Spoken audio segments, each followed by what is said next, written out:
All right, we are live. To my panel, you guys ready? Yeah. Yep. Oh, ready. All right, we are ready, y'all. We are live. Welcome to another session of the Cashapp Podcast. Let's get it.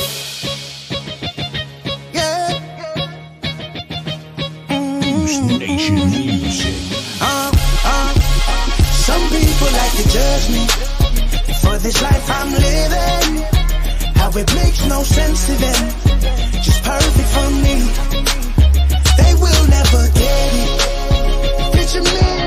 100% of the responsibility on a single mom goes to the mom. So I just wanted to take the time and make this video to apologize. Absolutely nobody. Will, Daniela, Tui, B, we're right here trying to discover the positives now, the solution, the solving. We're trying to get to that. I love all my people. We are unique. We have yet to discover what makes us unique. Everybody, welcome back to the Cashapp Podcast. Guys, you guys already know my name is Will. I'm the host of this show, number one Polynesian podcast in the world.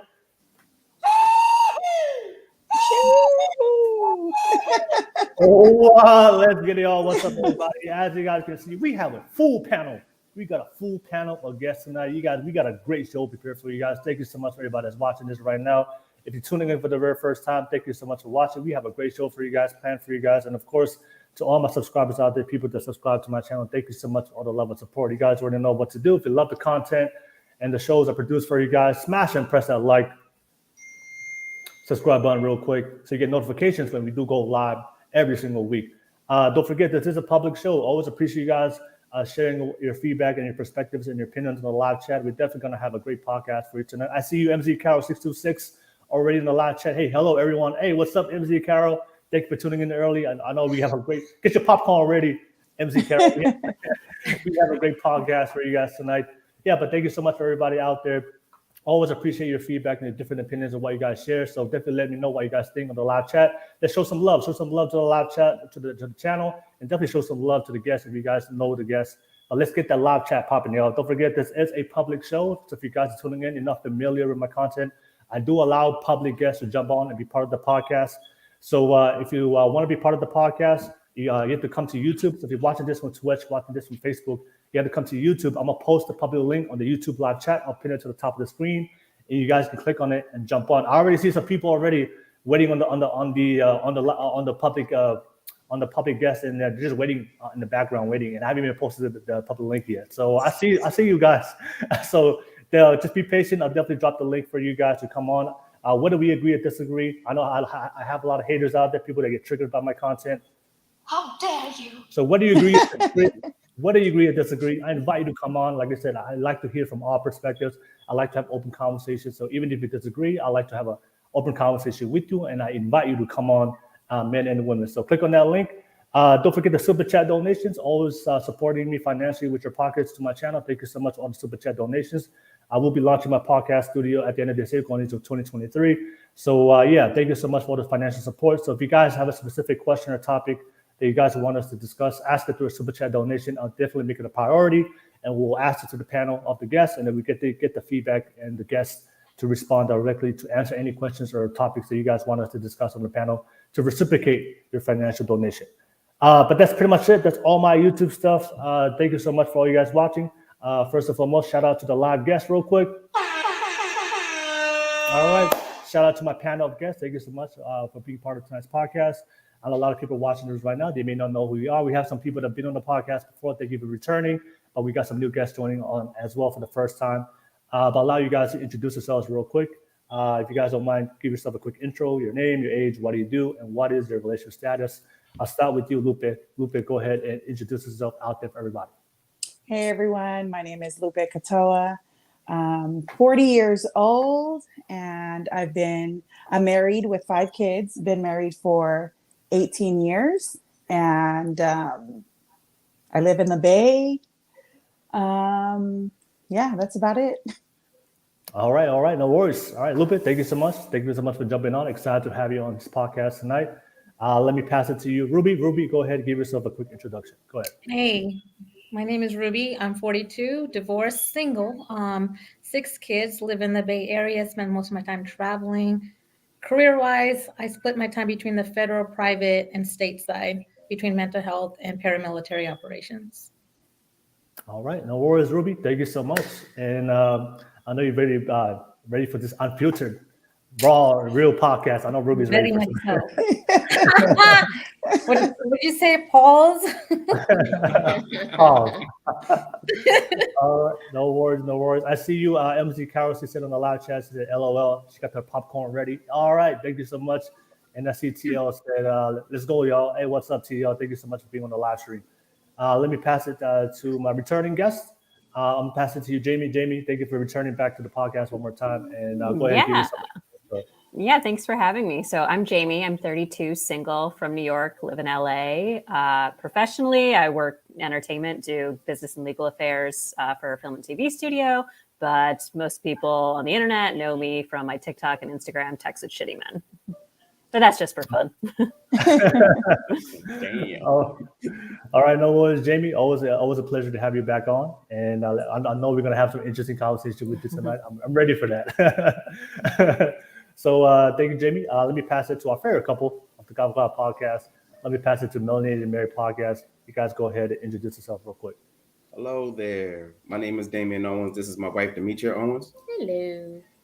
We are Melanatedmarried Podcast. I'm 48. I'm 39.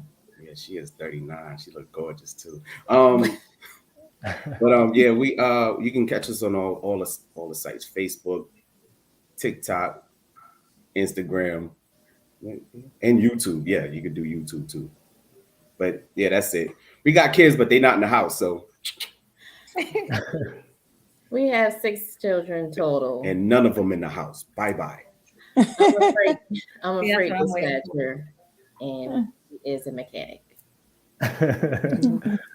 No worries. Melanatedmarried Podcast. Always a pleasure to have you guys on. Thank you so much for being on here tonight. And I see you as a Fatima and Abraham and Co. I see you guys waiting in the background. I'll definitely, when I post a public link, you guys will have an opportunity to jump on and be part of tonight's podcast. Thank you so much for tuning in already. But yes, and of course, I see you Too Wonderful on the live chat. He said, good evening, everyone. Hey, what's up, Too Wonderful? Thank you so much for being on tonight's live show. And I see Peace, Primal Living BC. What's up, everybody? Thank you so much. Hey, thank you for tuning in already. We have a great panel for tonight. And let's definitely thank you for introductions. I'll definitely drop the links for all my guests below. So that way, if you guys want to support and follow them, you guys can definitely check them out. But without further ado, let's make it happen. Let's go right into it. I have a hot topic to my guests. I guess you guys, hope you guys are ready for this one. But this is a hot topic, hot discussion. So I saw this going viral on TikTok. It's a relationship podcast that's based out of the UK. Mm-hmm. And they had a very interesting topic they were discussing about modern dating, especially when it comes to the choices that modern women make when it comes to the selection of men. All right, so I'm gonna play the video real quick. I'll get everybody's reaction, and everybody in the live chat. When I play the video, I definitely want to hear your reaction to the video. So let me know what you guys think in the live chat as you guys are watching the video with us tonight. All right, so I'm gonna put everybody on mute real quick, so that way the audio is a lot better for the live guests. And I'm gonna play the video right now, and I'll get your thoughts and what you guys want to reactions to it right after. So let me play the video, and get ready, y'all.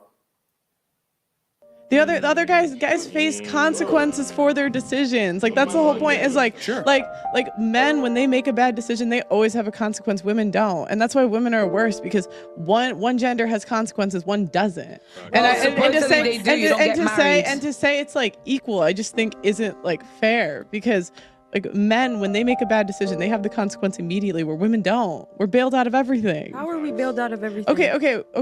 Mm-hmm. Every bad decision that you make, you're bailed out of. If you want to sleep around, there's birth control. If you get pregnant, you don't want to keep it, there's an abortion. If you get pregnant and you want to get married to the guy and leave and take half, you can do that. And you can do it under the guise of being happy. And, and society will accept you, and some simp will probably marry you after. And then on top of that, if you're bad with your money, what are you going to do? You're going to go to a women's shelter, or the government will pay you. If you leave and you're a single mother and you're the 5th baby mama or whatever, you can also go to the government. They'll pay you.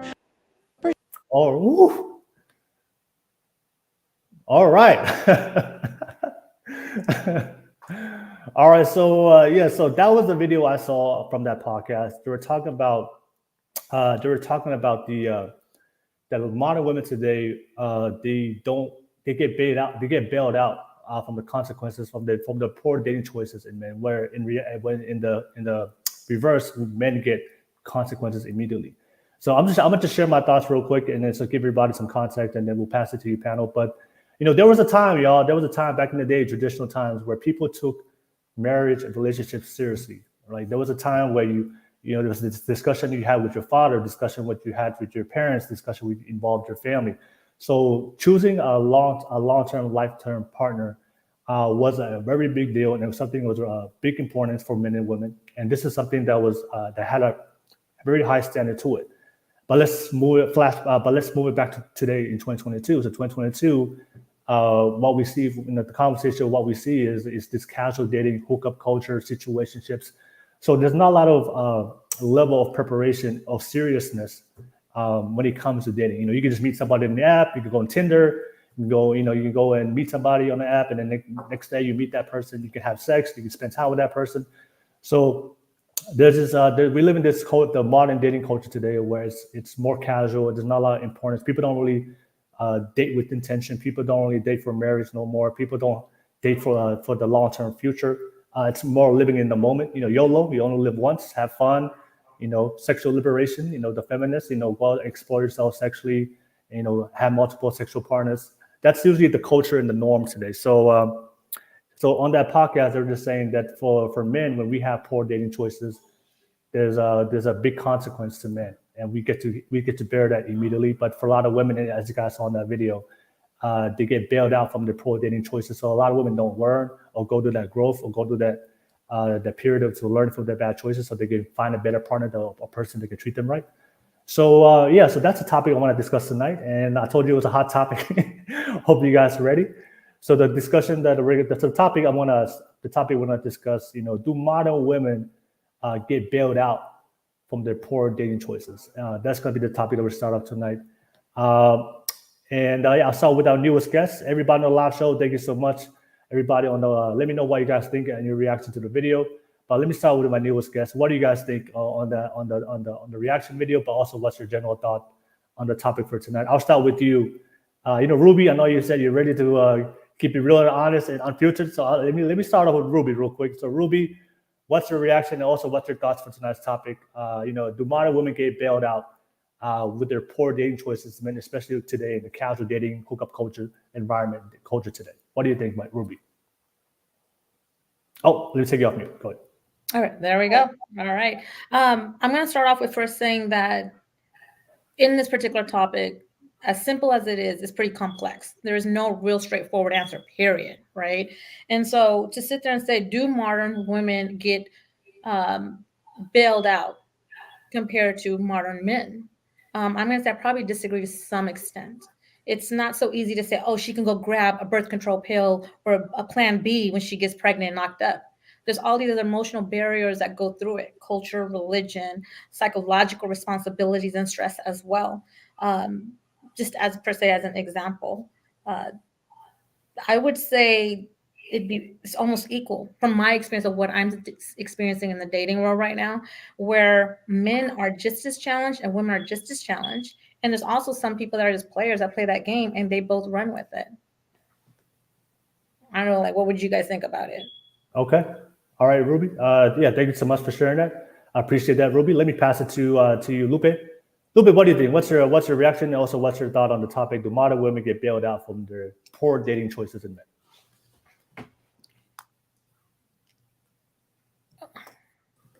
men? Sorry. You're good. No, I really don't have any experience with dating, but I mean, I kind of got offended when she was like, that we get bailed. I mean, I just think of myself, and to think that men get, we get bailed out and they don't, I just think it's full of shit. I don't believe that, because I think we're as equal. We're the same.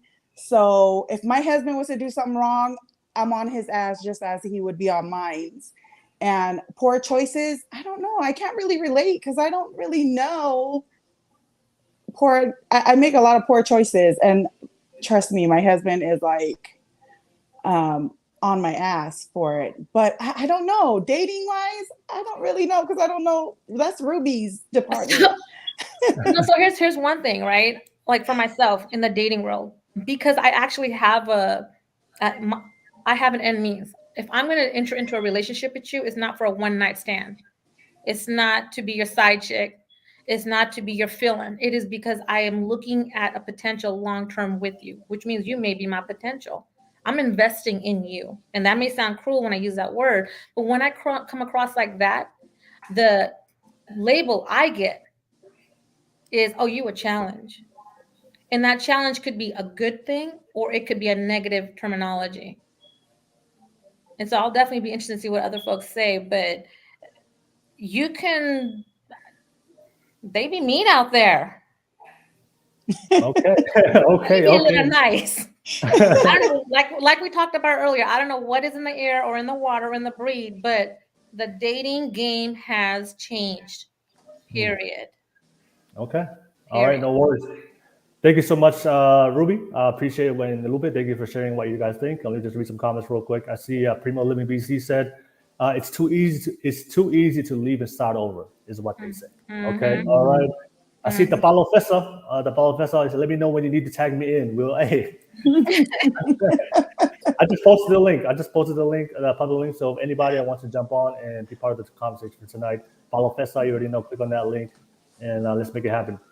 All right. Thank you so much for sharing that to my newest guest. Let me pass it to my returning guest. Let everybody what you guys think. I'll start with you, Jamie. Jamie, what do you think? What's your reaction to that video? Also, what's your general thoughts on the topic? Do modern women get bailed out for their poor choices? Yeah, I mean, similar to what Ruby said, I don't think it's like women get bailed out disproportionately to men, because both actions have consequences regardless of gender. You know, like she's saying, like, oh, you can always just go get an abortion or take a birth control pill. Like there's still consequences to that just because those things are available. You know, there's always the stereotype of the man who just leaves his girlfriend, his wife with several kids, pregnant, you know, doesn't take any responsibility. And the government, quote unquote, bailing her out, you know, like that's just, you know, basic societal services. It's for the children, you know, it's not their fault. So I don't know. I just think it's a very bizarre argument. I also find it very telling that she didn't give examples for the consequences men face disproportionately to women being bailed out. You know, she didn't give the other side of that. So I'm not really quite sure what she's coming from, but I think it's a very weak argument. Yeah. Okay. All right. No worries, Jamie.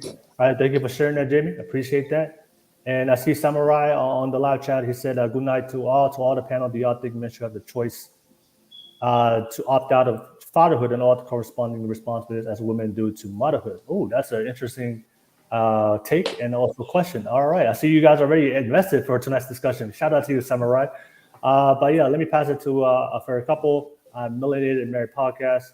What's your reaction? Also, what do you think about tonight's topic? Go ahead. Oh, let me take you guys off mute. Go ahead.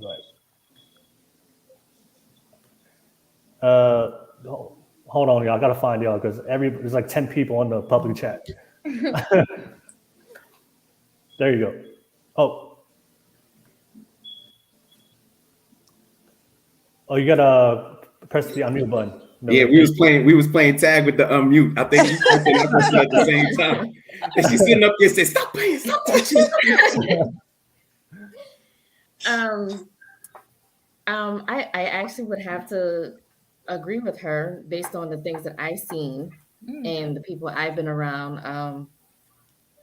I think the females do get coddled a lot for the things that we do and the choices we decide to make, more so than the men.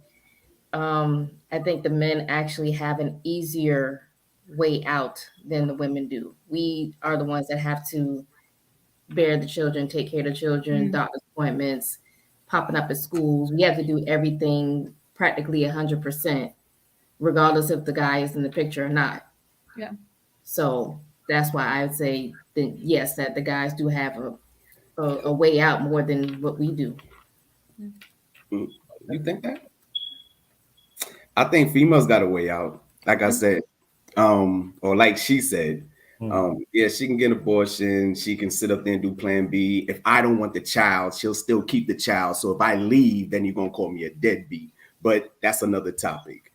I think from that perspective, I think Jamie said she didn't understand when she was throwing a whole bunch of lists for the females and she didn't say nothing for the guys, is because the guys are going to be homeless.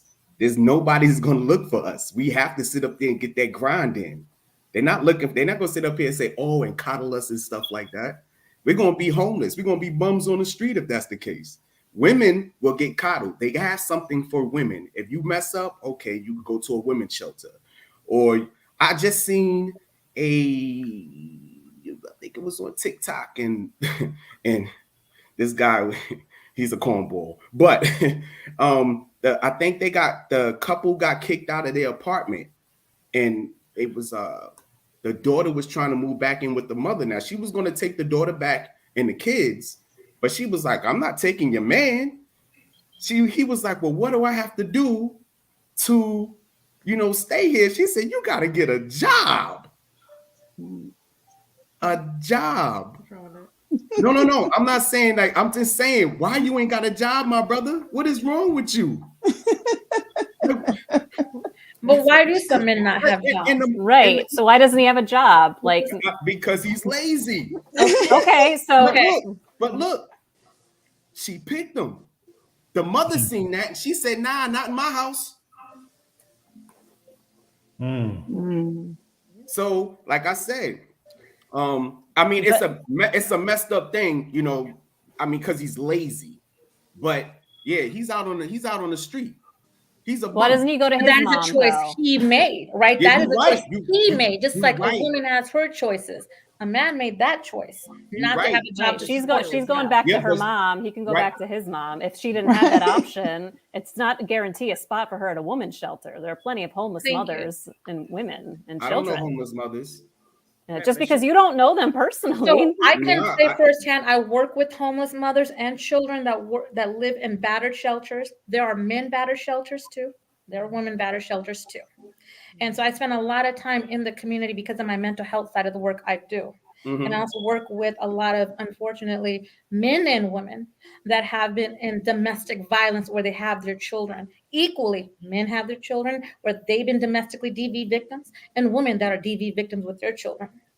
Now, unfortunately, I think one of the things that we do as a whole society, generally speaking, is we spend a lot of time on the narrative of women being the victims. And we forget to talk about the men who also are the victims. Rape is a really good example here. If we want to talk about that, a whole nother topic, right? Got you. Yeah. So, Melanatedmarried, you want to finish your point real quick, and then we'll definitely come back and we open up for open discussion. It's all good. It's all good. Melanatedmarried. No, I lost my thought process on it. I'm so sorry. No, you good. I need that buzzer. Look, but see, I didn't know that they have more men's shelters than women's shelters out there. I didn't know that. No, there's more women's shelters statistically than men. Okay, but there are resources for men, but not as many. So that means if there was a certain amount of men, they would still be out on the street because they don't have enough beds for the men. Yeah. All right. So that's Thank you so much for sharing that, Melanatedmarried Podcast. Thank you for sharing for you guys. And I see there's about 12 people waiting to jump on for tonight's podcast. All right. So I see you guys waiting on. Definitely going to add you on real quick. Let me just open up for the open discussions. Thank you for everybody sharing their thoughts real quick. I know a lot of us agree to disagree on certain things. I want to open up for open discussion for you guys. So, Ruby, I know you had things to start off with based on what you shared. So, go ahead, Ruby. Anything you want to respond to any of these guests? To any of our guests? Let's see. I think we're just having an organic discussion. I think going back to Melanatedmarried Podcast, right? You were talking about the idea of men may not have, men may be homeless or whatnot. And Jamie, and I think we all were kind of talking about that. I don't necessarily think they're homeless. Again, that is a choice that some of them make. I also do know, unfortunately, mothers that are homeless because there's not enough bed spaces in the shelters for the women as well. Well, what I wanted to correct myself early on, just in case I've been misheard or misspoken, and Will, you kind of already did that, is that there are more resources for women than men. And I think part of that is, unfortunately, because we put a lot of narrative and emphasis on women being the victims and not so necessarily letting the society know that men are also being, part of this unfortunate role of being victims as well, or struggling. Let's talk about divorce, right? In a relationship. Typically, in the past, who has always gotten the children? Women. Right? Women. The narrative is starting to change a little bit now from what I'm seeing working in the court system when I'm doing some of the forensic parental evals, is we're starting to see fathers also now being able to be getting children, right? You guys are shaking your head on that, right? So we're starting to see a role reversal here of somehow it planking evenly out. But I just want to point out that I think that just goes against the video that you showed us, Will, right? Is that women get a freebie, women get out. I don't think so. I think it's almost kind of what Jamie and I were talking about. And I think even Melanatedmarried Podcast, wife, right? We're talking about that. No, there's almost this equal balance per se. It just goes back and forth to it. Yeah, and I think the topics that she's touching on are just, they're so much more complex. Like you said, Ruby, it's just so much grander societal stuff that just goes far beyond just dating. It's much bigger than that. Yeah. Okay. The dating is challenging. Okay. Lupe, anything you want to add on real quick? No, I'm just listening. It's like educational right now. You're probably happy that you're like, wait, I got my man at home. I don't got to deal with this drama. You don't want to deal with the drama. No. Hold Melanie, keep it. Lupe, keep it. Hold them tight. All right. You don't want to deal with this. Melanatedmarried Podcast. Anything you want to respond? Open discussion. Agree, disagree. What do you think? I'm sorry. Go ahead. I got to think. I already said what I had to say. Oh, you said what you had to say? Okay. Well, we're Melanatedmarried Podcast, and we're out. Yep. I'm gonna check y'all out. I really am.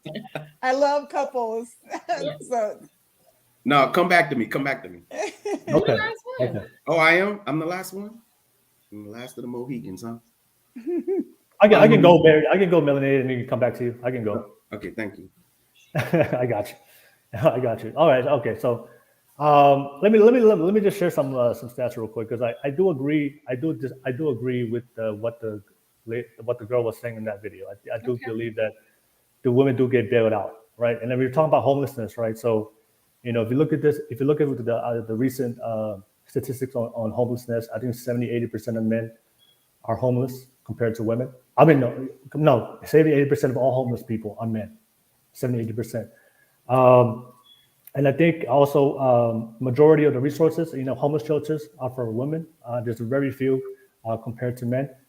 And also, I think the reason why, and I think the reason why there's more homeless men than women, because it's socially acceptable for a woman to stay in a home that has no job and just live there. But if a man does it, he is seen as weak, because there's always a man out there that's willing to take a woman in. So as a woman, if you get kicked out of the house, all you got to do is just find some guy, and he'll welcome, like whatever, some guy that's attracted to you, and he'll welcome you to come in and stay at his house. But for a guy that's broke, I'm gonna bet you has no job, most guys are not gonna allow another guy to live in his house rent free. But most men would do it. So that's why for a lot of women, they always have that option. They always find a guy that can always stay. They'll take your rent. But for reality, for most men, we don't get that option, and that's why majority of men they go to the streets. So that's why sometimes that's like, because for me, it's like, I know for a fact if I lose my job, most of my family members won't tolerate me living in their house, because I'm a man. I'm supposed to go out there and be a leader and be a provider, protector, because that's what a man should do. And I agree with that.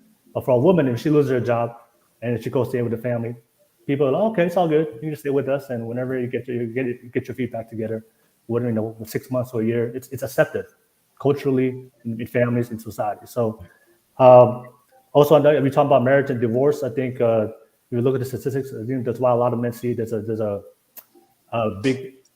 proportion of when it comes to advantage. I think when it comes to marriages. When when people get divorced, 90% of the time the men pay child support. 90% of the time the women get the children. You know, if you look at this, just based on when I look at the statistics, I know you said, Ruby, that it's starting to improve. I'm going to ask what literature resource did you get that from? Ruby wants receipts. Yeah, Yeah, right? they have all the statistics are all government based. You can find it. And so I got you. But I understand you said that it's improving, but if you look at it, it's like 90% compared to 10%. And so are they improving? Yes, but it's not a thin margin. It's not a big increase.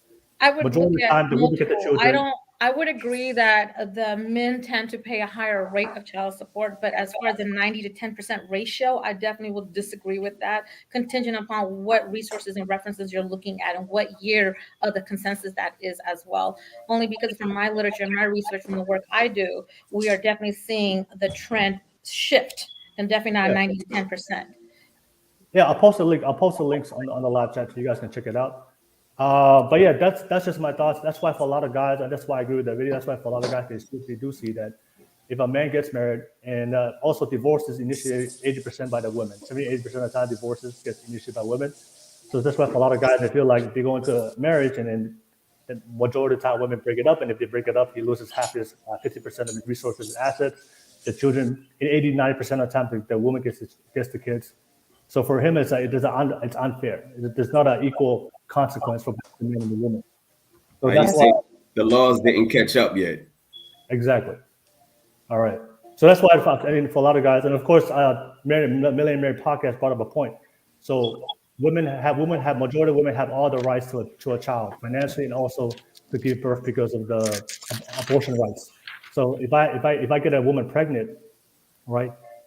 If I don't want to keep it, but she wants to keep it, she can keep it and force me to pay child support, right? But if I want to keep it and I want to take care of my own child because that's my duty and responsibility because I want to be a good father, but if she doesn't want to keep it, she can kill my child. I have no say to it, right? So that's why it's like I said, it's not a fair. So what would you propose? It's not equal at all. Well, I don't think every woman is like that. Yeah. Because before when I got pregnant, I wasn't married to my husband. And I was like, if we didn't end up together, I wouldn't put child support on him. I'm just a hardworking woman. And I would never want to keep a man because, you got to stay with me. If you don't stay with me, I'm going to put child support on you. That I wasn't brought up like that. I was just like, I'm just that type of woman that my husband knew if we weren't going to end up together, you don't have to be in our life. I got this. I'm going to work.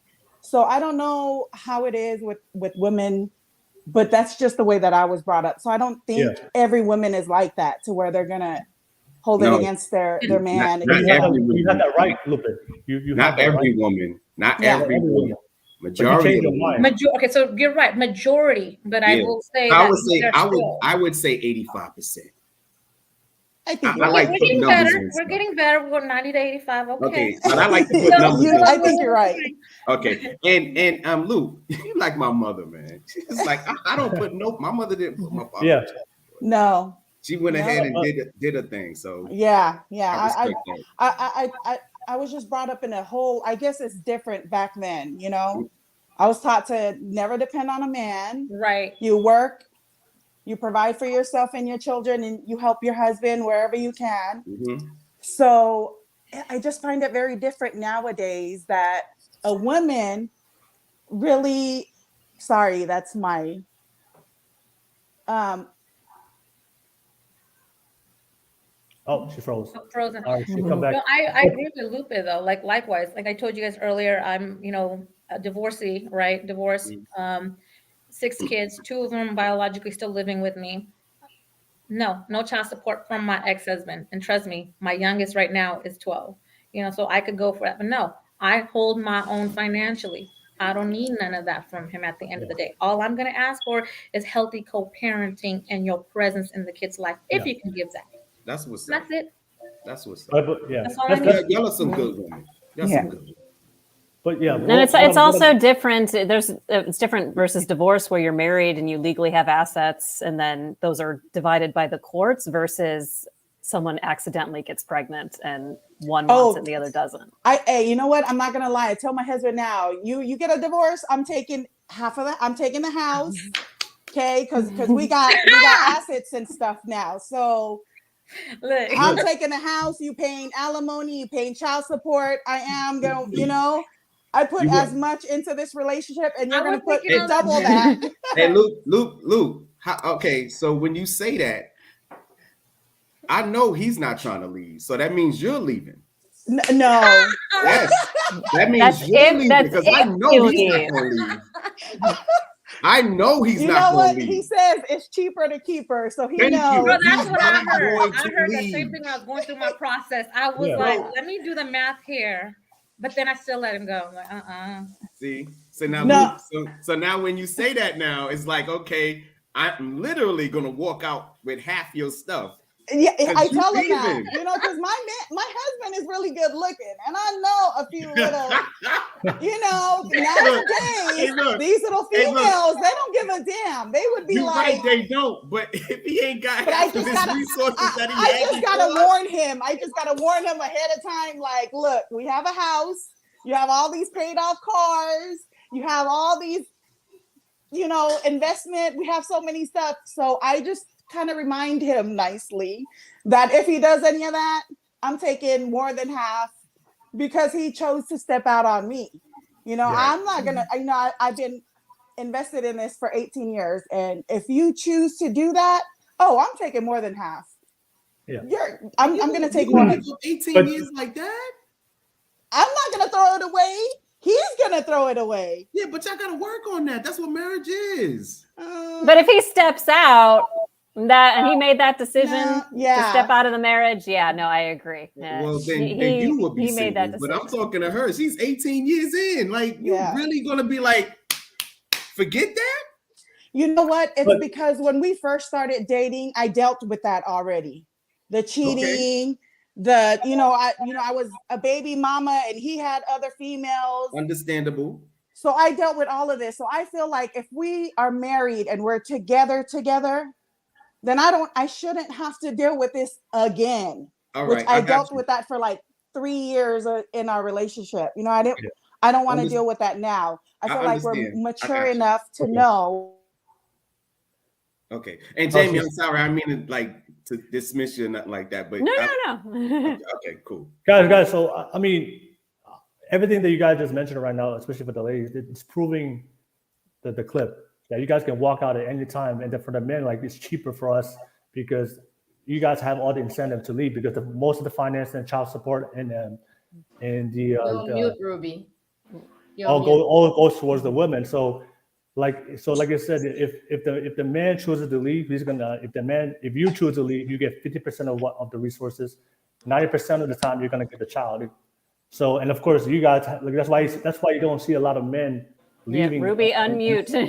Leaving the marriage. Details. That's why you see a lot of men leaving the marriage. It's just because they know that. And like I said, we're talking about average men around. The average guy that doesn't, he's making $40,000, $50,000 a year. And that's the majority. That's the majority. We're not talking about the millionaires. We're not talking about the six-figure men. We're talking about the average guy making $40,000 to $50,000. He can't afford to lose half of his income. He can't afford that, especially in that point of his life. So a woman can leave, and of course, you guys can find a job and continue to work. But then you guys can find a job and get to work and still get some child support from your husband.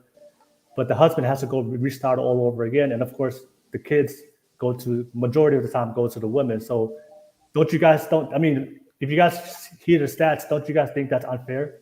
Don't you guys think it's unfair? So I'm going to jump in and give you the minority situation, and I'm going to throw my business out there now. Good Lord, this was not supposed to be about me. So you want to talk about in a situation, divorce, where women can walk away with a huge majority of the financial assets, right?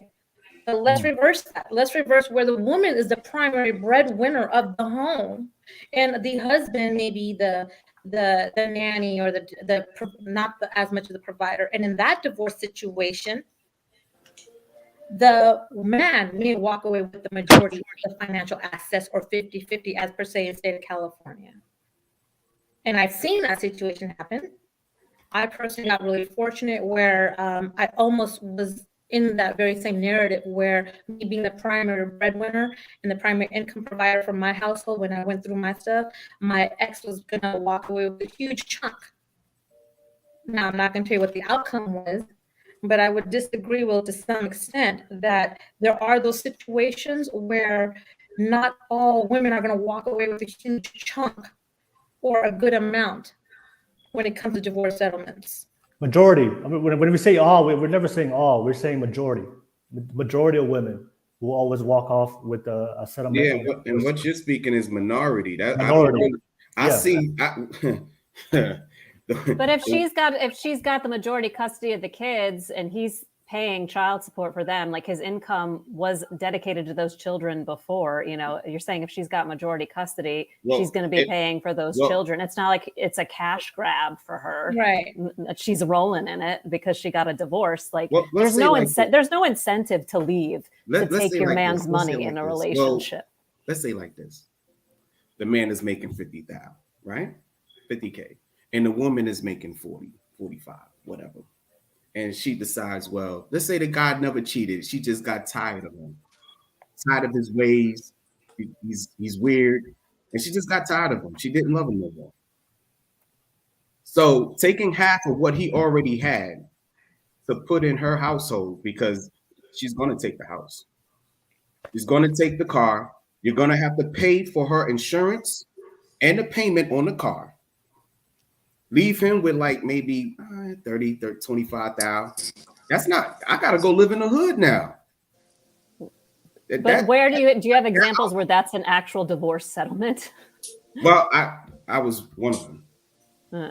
Okay. So like, and I know a lot of guys like that, and I tried to help guys like that, but then what I told you, I said, there's a lot of guys that's lazy. They don't want to do the work. They don't want to file for that stuff. It is what it is. I just posted the stats. So the stats I'm getting from regarding the child support is coming from the U.S. Census Bureau. All right, this is coming straight from the government. All right. So like I said, majority of the time, the women, the 90% of the time, the women get the kids, and 50% of always goes to the women. So like I said, if a guy's making 50,000, he's gonna lose 25,000 and be left with 25,000. And the woman, if she's making 40,000, like he said, she still has her job, so she's still making 40,000 plus the 25,000 she took, plus the child support she's gonna get paid every single month, and plus she has kids. And so, she keeps the house and everything's just running smooth. Everything. The only difference is that she doesn't have a man in the house. Exactly. All right. So it's like I said, it's statistically there's always the exceptions, there's always the minority, but for majority of the time the women get the benefit incentive, but the men don't. The men get the short end of the stick. So that's why that that kind of proves that what that video was saying is like there's not really any consequences for women because most of the laws that we have today, especially when it comes to marriage and divorce, it's more incentivized and beneficial for women more than the men. And of course, abortion is the same thing, and child support is the same thing, and then the child rights is the same thing. All right. I mean. Before I'm gonna add the public guest on real quick, but I just want to ask the ladies real quick. After hearing the statistics, do you guys still stand by your point that you guys still think it's equal when you know majority of the statistics that goes its favor towards the women? Do you guys? We know what Ruby think because in her circle and what she sees that majority of the time. So yeah, right. And so, the other thing I do want to point out is I'm a stat person by nature because I work in research all the time. But I do want to point out there is a room for deviation and error when it comes to consensus as well. So just moving those percentiles around a little bit. Oh, go ahead, Ms. Fatima. Oh, Ruby, you just Ruby. Fatima, just pause. Fatima, No, go for it. Go for it. I'll come to you. Fatima, I'll come to you. Just pause real quick. But thank you for jumping on the public guest. Let me add some people on real quick. See, Cloud wants to jump on. If you want to jump on if you're watching this as a public guest, just turn your camera on. Once I see your camera on, then I'll definitely add you in so I can know who you are. So everybody, I see TNL, Inde, Cloud, B and Betty. Once you turn your camera on, I'll definitely know who you are. Then I'll definitely add you in. But Fatima, thank you for jumping on. And but yeah, go ahead. You want to add on real quick, Fatima? What do you think about the discussion we're having tonight? Go ahead.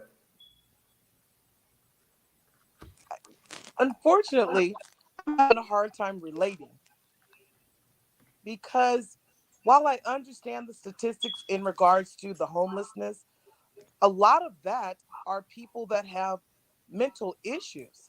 And so that's something that hasn't been addressed. And then when you're talking about child support, and maybe I come from a different era. I'm a widow, and I'm 52 years old, and I have 5 grown children. And so maybe my thought process is a little bit different than what I'm hearing. I understood what the young lady was saying, but again, that's looking from the lens. She's young because her lens is different than what mine is. When I look at a man, I'm not looking at a man as a person that's necessarily lazy, just like I'm not looking at a woman who wants a man who just to have a man. And so maybe that's where I'm somewhat confused, because yes, women do have the option of walking away if they choose to and taking half, but I don't think that that's the majority. And maybe I don't think that because I was married for 20 plus years. And so it's different for me. I'm a little bit more independent as Ruby was. You know, I got up and went to work every day. So did he.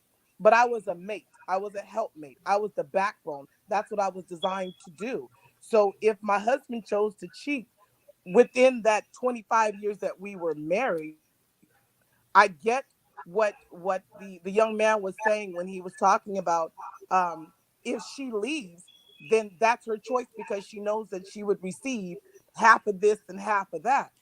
That's a conversation, and that's just counseling. And to me, that's different. Men do say it's cheaper to keep her.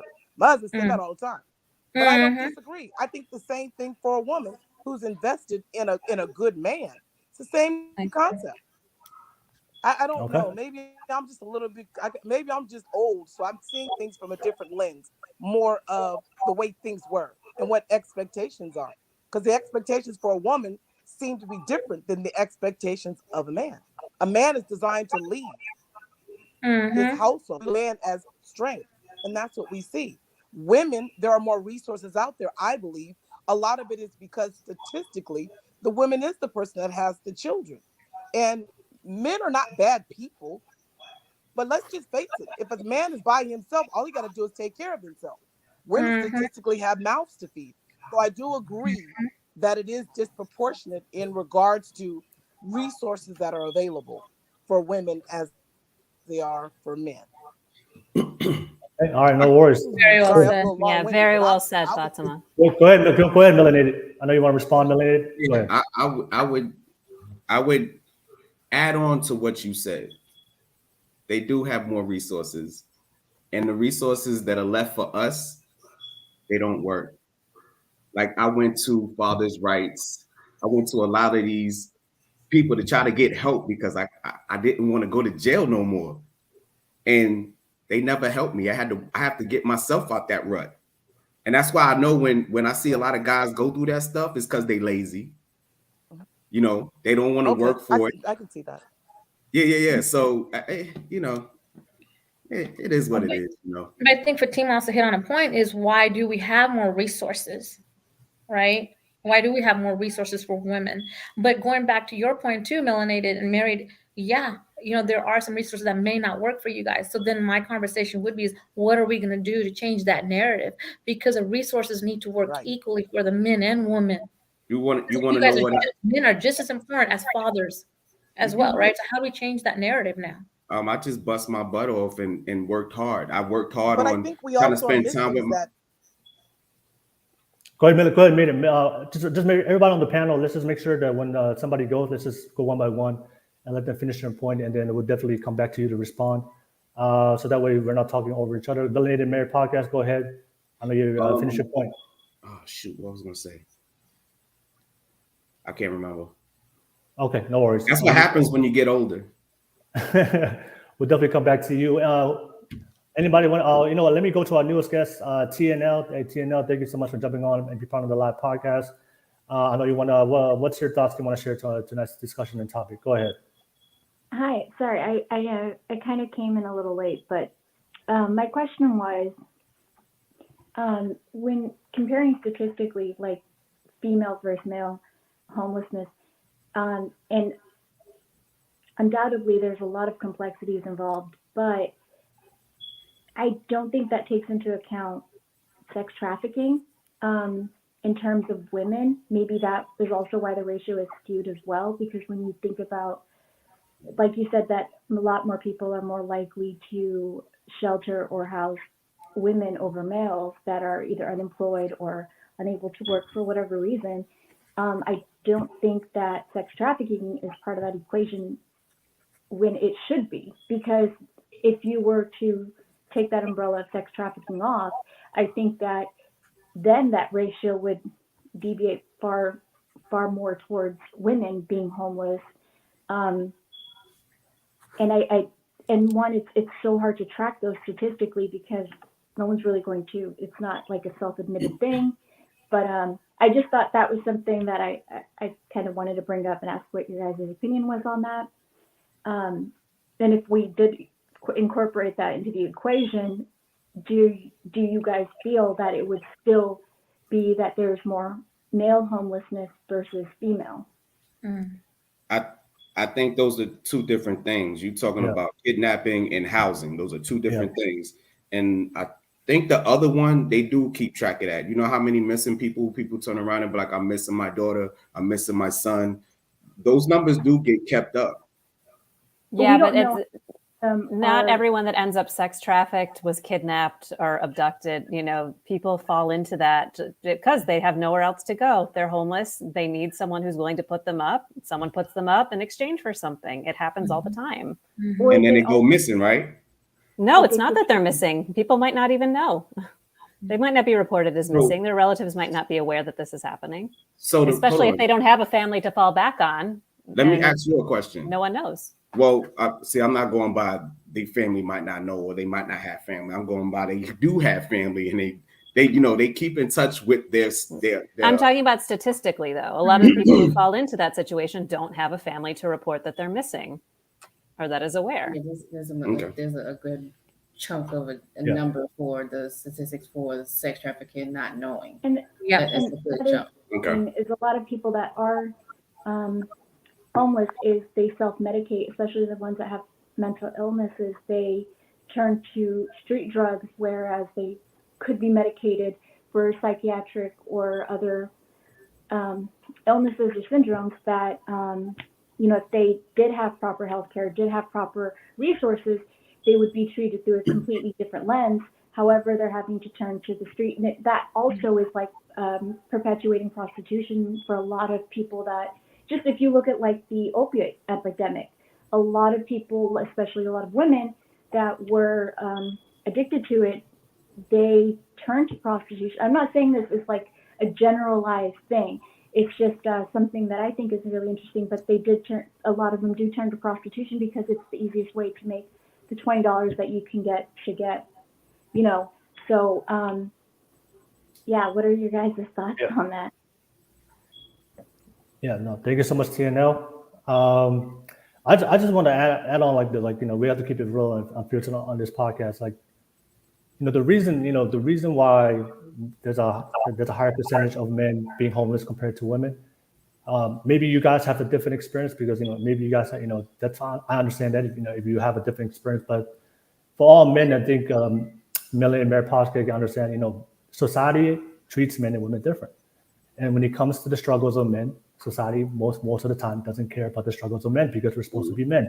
We're supposed to be strong. We're supposed to be provider protectors. And I agree with that. I think that standard for men is necessary in a society to make sure men stay strong and stay ambitious and be great fathers and provider protectors. So we need to rise up to that to become men, not boys. And of course, for women, society treats women different. So if I'm like you guys mentioned before, mental illness, that's a fact. Majority of people are homeless have a mental health issue. But the reality is, when it comes to men, if you have a mental health issue, if you have a depression, if you have some problems, most people are not gonna go out their way to take care of a man's problems. They expect you to take care of your problems because you're a man. And if you're a woman, If a woman has problems, there's a lot of society treats her different. Oh, she's a woman, she needs help, she needs assistance. There's a lot of men out there that are willing to take a woman in, especially if it's a very attractive woman, to take care of her. Because you don't know how many times I've seen women on social media that they're going through some hard times, and they make a video online asking for money. Hey guys, I just lost my house, I just lost my problems. Here's my Cashapp. Please send me money. And if you look in the comments, there's people sending money, and there's guys in the comments saying, "Hey, you need a house? Where do you live? I'll drive. I'll take care of you." I have never seen a guy make it the same exact video, and then when you look at the comments and the reaction, nobody gives a shit. I'm gonna be an oddball. I'm gonna try that. I'm gonna try it. I'm gonna see what's up. They're gonna give me $2. That's true, because I've put on Facebook. I was like, every guy that be in my DM, exactly. I'm not going to return back your message unless you send me Cashapp. Yeah. And I've had a few people inbox me and said, "What's your Cashapp? I'm going to Cashapp you." Exactly. So it is different. I'm not going to lie. It's different with the guys and the girls. Women are less likely to fall for that. Like a guy begging for money. Like, "Oh, can you help me?" Like, no. We're like, hell no. I think there are a lot of men who are. That are being manipulated by that. I'm just saying that's just the harsh reality, because like I said, when it comes to women's problems, there's men. Society cares about women and men. They treat them differently. And then when it comes to a man's problems, society doesn't care. So and also real quick, like I'm telling you right now, if you see a man that's asking for help, that's begging because he's homeless, how many of you women on this panel, if you see a man begging on the street, "Hey, I just lost my job, I just lost everything," how many of you guys are willing to help a man and put him in the back of the I always get water, sandwiches. No. Okay, no, that's fine. Yeah. But I'm just saying, I won't give him money because I don't know what they're using it for, but I'll buy him food. If I see a guy asking for money and he has on some clean shoes, some Nikes, some J's, I'm not going to give him money. I'm like, you really not begging for money. I mean, if you look at a guy on the street, especially out here in Oakland, and they got on some fly kicks, and you over here asking for $1, and I'm like, I got like 5 kids at home I got to feed, and you got some Jordans on, and you're asking me for money? Nah, I won't give them. But I mean, for a homeless, I really would give money too. You know, most of you guys, most of you ladies on this panel will not take him in and put him inside their house to help him out. I know men that have I'm going to take a homeless female for my house. I'll put it in a hotel room, male or female. But no, you're right. That's fine. I'm just saying. Will's right. Girl, I won't even take a homeless woman and put her in my house, let alone a homeless man. But I will. I will drive where they need to go. A man will. Your damn hotel. A man will, but that's the point. A man would. Yeah. Look, I'm sorry. Guys that will do that. Right. But most women won't. And like a lot of women will say it on public, and I'll do it. But when's the last time you did it? You probably never did it. But I know guys that have met women, but they were very attractive, but they were broke. They had no home. They had no car. They had no job. Yeah, but that's also on those men for just opening themselves up to that. You know, like you got to set boundaries. You don't know this person just because she's pretty. I'm not complaining about it. I'm just saying that is the reality. Complaining. It is what it is. About it, because like I said, as I believe as a man, you should get your shit together. That's the thing. You want to be a good man, you need a provider protector. You want to be a leader. Yeah, but you can be a provider protector for your family, not for some random woman you don't know who's taking advantage of you. I know someone that's totally homeless. But what I'm saying is we get treated differently. That's the point. So when men go through problems, that's why there's a high rate of homelessness, majority of men, because most women in society are not going to help a man's. It's going to take care of a man's problems. We're expected as men to handle our own problems. But for a lot of women, they know there's men out there and society will treat them differently. Yeah. And take care of you. I do have to agree with Will, because I know someone right now who's a homeless. She's a beautiful woman. And there's so many men asking her to come live with her. They'll take care of her. Facts. You know, come live with me. But the only thing is she won't go because she's like, oh, I don't want to feel like, oh, I got to do this because he's letting me live here, or, you know, but guys do really, I mean, this lady I know has a lot of guys doing that. I want to backtrack to what Will said earlier, and I agree with you, Will, in regards to that aspect too, where we talk about you're talking about men being treated slightly different when it comes to mental health or homelessness or whatnot. Yeah. I'm going to take it back to culture since we want to keep it real. And I'm going to use the military as an example.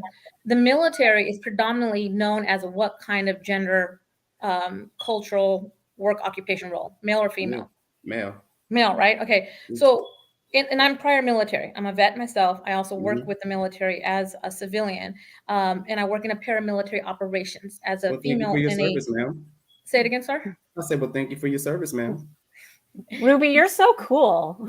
You're so dynamic. Thank you. But right now, in one of the positions I'm in, I work in a paramilitary operations. I'm one of the females that is pretty. I'm in there, right? Where a lot of females are not supposed to be in that position. What I have noticed is what men do, and I say we because I've kind of fell into that group as well. What men tend to do when they have stress, when they are coping with fatality and dealing with whatever they're dealing with, men are taught to manage or cope with their daily stresses in which way? Drinking, alcohol. Don't show or express your emotions, right? Whereas women, it's okay for us to express our emotions. It's okay for us to say, you know what, I'm feeling a little sad, I'm feeling a little depressed, or I'm not feeling good. So there is this different the societal norm or stigma or what we expect from men to women. But then my real question now is, going back to what I had asked earlier, is what are we going to do to change that narrative? So in the military, they're starting to change the culture, the way the leadership used to think on how we used to understand mental health, how we used to not want our men to come forward with their daily stresses, and rather it's okay to go drink and get drunk. And that is how we're going to cope with it and act like that never happened. So how do we change the culture and the narrative of that? Where do we start changing the dialogue to where people are now going to start coming forward and accepting and understanding and wanting to do something about this? Okay. All right, no worries. Thank you for sharing that, Ruby. And but let me pass it. We have a new guest going to jump on real quick, and let me have him share his thoughts, and then we'll come back and do another open discussion, and then we'll move on to the next topic. I know some of my panel guests, you guys have your topic you want to discuss. Daniela, no, thank you for jumping on. Go ahead. What's your thoughts on the topic tonight discussion? Look, there's been many discussions on multitude of different things, but I want to touch on Ruby's last questions. How do we change that? How do we change the narrative for men to seek better help? We start changing by the way that we approach mental health for men. We look at all the current models that are being driven out for mental health. They're female orientated. The whole sit down, kumbaya, let's talk about our feelings, what's hurting us. That does not work for men. And I can understand for you, Ruby, you might know a lot more data on this. What has been working for veterans, especially men, has been Legos. They've been given things to build, and that therapy has worked a lot more than them turning up to the VA, turning up to a therapist every week. The data shows, and this is why it's very important for men and women to understand how different we are. The world looks at us in very different ways. We use very different tools to deal with a lot of things. And instead of demonizing men for suppressing their feelings, look, that might be a tool that you currently have to deal with stress. Let's add more. And let's add more tools to your arsenal that are going to work for you, rather than let's sit down and talk about things. That has never helped any man, and it will never help any man. Why? Because we're very, very physical. We deal with our problems by engaging it with physical touch and how we engage well. So that's one way that we can change. And it's part of my strategy with construction and dealing with mental health here in New Zealand. All right, hey, no worries. Hey, man, throw them sunglasses on, man. That was so cool. That was so cool, man. All right, no worries. Thank you so much, Daniela. But any last thoughts you want to add on before we move on to the next topic? Agree, disagree? This is your chance. Keep it real. Don't hold anything back, y'all. Last chance. We good? All right, no worries. So let me read some comments real quick, and then we'll move on to the next topic. I see Samurai posted on the live chat. Samurai said, a woman that can take care of her child gets welfare. A man that can't take care of his child gets a cell. Oh, speaking some truth right there, man. That's reality. If you don't pay that child support, you're gonna find yourself in a cell. All right. And yeah, thank you so much, everybody on the live chat. Thank you so much for watching. Don't forget, this is a public show. And of course, I see some people waiting on the background. Please turn on your camera. Once you turn off your camera, I'll definitely add you in. And if you don't turn your camera for a long period of time, I'll probably just have to kick you out. I got to make sure I know who you are before I let you in. All right. I don't want any weirdos coming on this podcast. All right. All right. No worries. But let me pass it let's move on to the next topic. Let me pass it to the panel, to the main panel. What's your topic for tonight that you guys want to discuss? I'll start with you, Jamie. Jamie, what's your topic? What's your question? And we'll continue on. My topic. I don't know. It's kind of in the ether right now with all the. I don't know if you guys have been paying attention to this, but like the different celebrity men who have been called out and caught for either cheating or sexting, and particularly one of them. I don't know if you guys know, like Try Guys from BuzzFeed. I didn't even know until this was all over the internet. But his brand was really just loving his wife and emphasizing how much he loved her. And then it came out that he had an affair with someone he worked with, and now they're getting divorced. So there's a lot of buzz on the interwebs these days about these types of relationships. So I don't know if you got. So Adam Levine was one of them. That was the big one, I think. And then this Try Guy, it's like former BuzzFeed YouTubers. But people are also sort of hearkening it back to other past celebrities that have been caught doing similar things, like sexting and DMing people on Instagram. So that's what's on my mind. But I don't know if there's any like opinions people have, or if anyone has any conclusions to draw from that. So just to make it clear, so you're talking about like men, men who are very successful in life, but then they have an affair. Yeah, I think a lot of that's part of what the internet is missing, is that these men who are at that level, who receive that attention, I don't think they're quite comprehending. It's not like your average dude who's getting these DMs, that type of thing.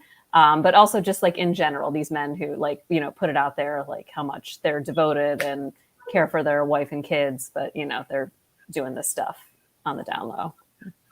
I think that's the part that the public's sort of focusing on, is that aspect of it. That goes back to the topic though too, right? Modern dating. Well, what does it look like? Yeah.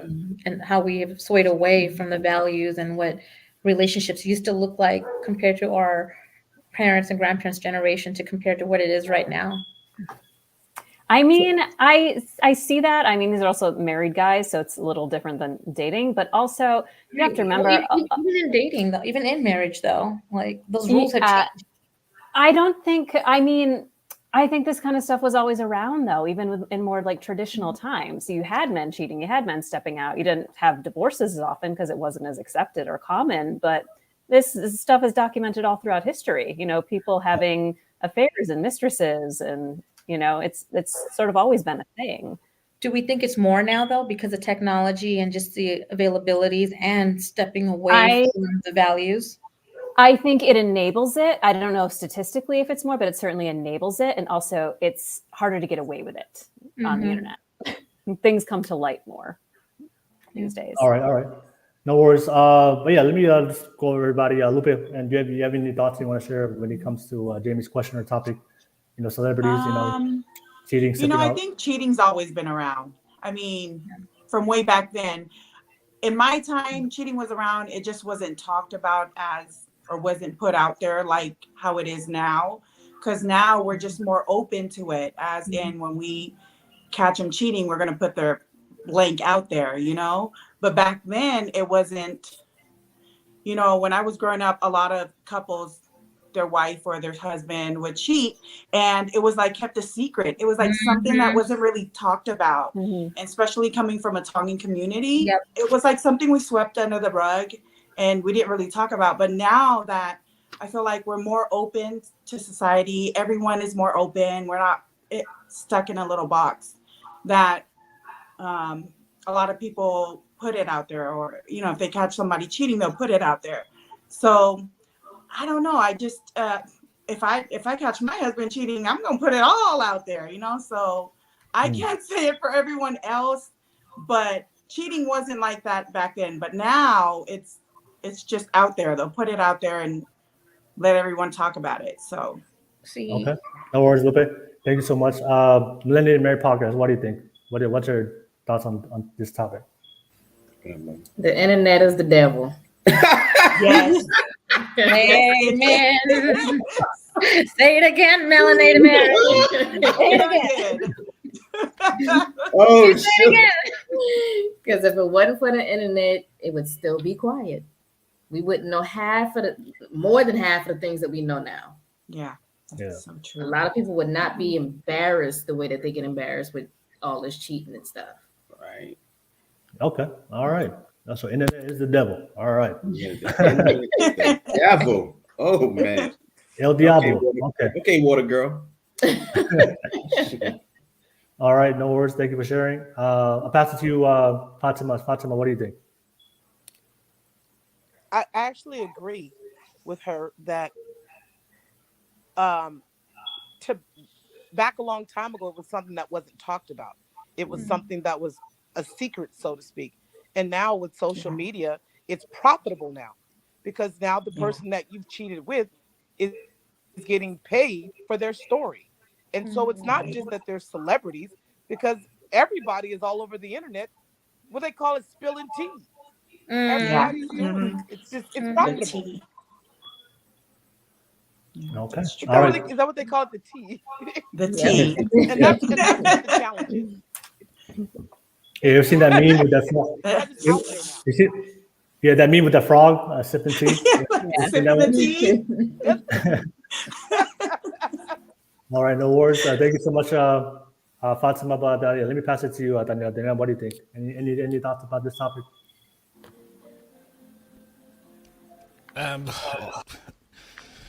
I just want to get the question again from Jaime. So, what is the point of the discussion in terms of why do men say they love their wives and then step out and cheat? Or yeah, I mean, I was just kind of like, there wasn't a specific question in general. I just want to know if anyone had any thoughts about it. Yeah, because it's glorified now by both men and women. If we look back in time, when a woman would cheat with another man, or another man would cheat with another woman, the women in the village or the community would gossip, and they would regulate how they would tolerate that woman. And she was usually shunned from the group. They were no longer invited to the sisterhood. And not only that, they emphasize with their husbands, look, you're not to be around this person anymore. And not only that, the other husbands of that society would look, okay, if you've done that with a certain person, you could do the same to my wife. So I don't trust you no longer.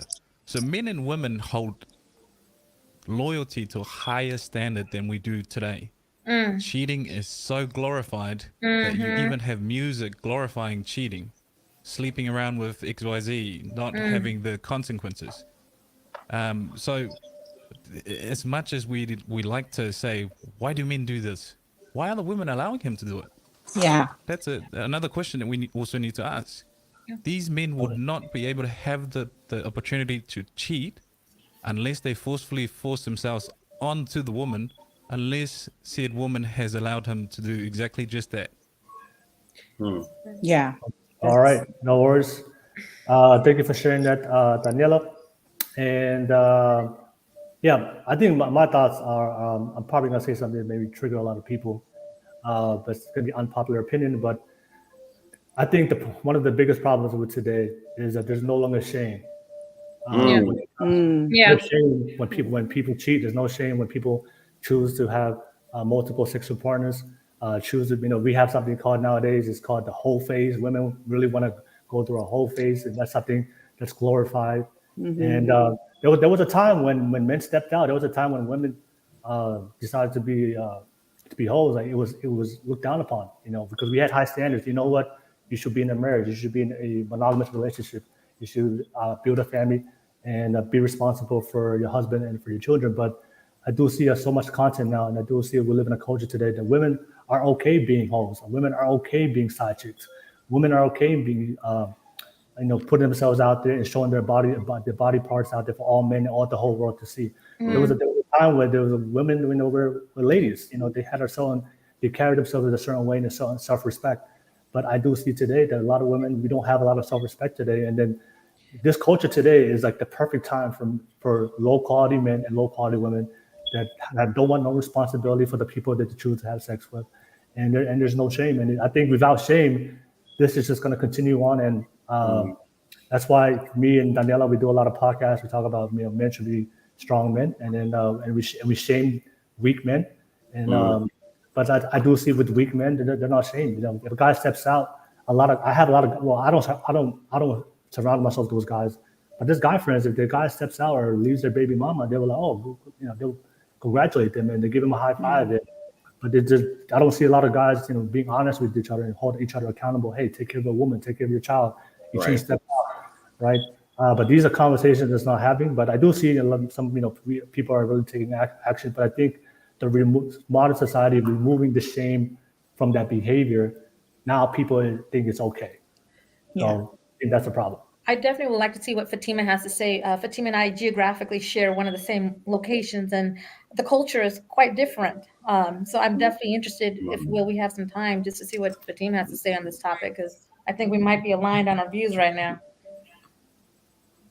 Well, it's just, I think I understand exactly what you're saying, Will. Part of the challenges is that we are given a lot of these young adults more credit than they actually should have, because it's coming from somewhere. Sure, the shame, there is not a lot of shame out there, but a lot of that is because there's no big mamas in the house anymore. There's no discipline in the house anymore. There's no accountability in the house anymore. There's no fathers in the house. No fathers. Right. Nope. Fact. Yep. Exactly. You're both having a kid. You're a kid raising another kid. So where does the accountability come from? There's no shame because there's no accountability.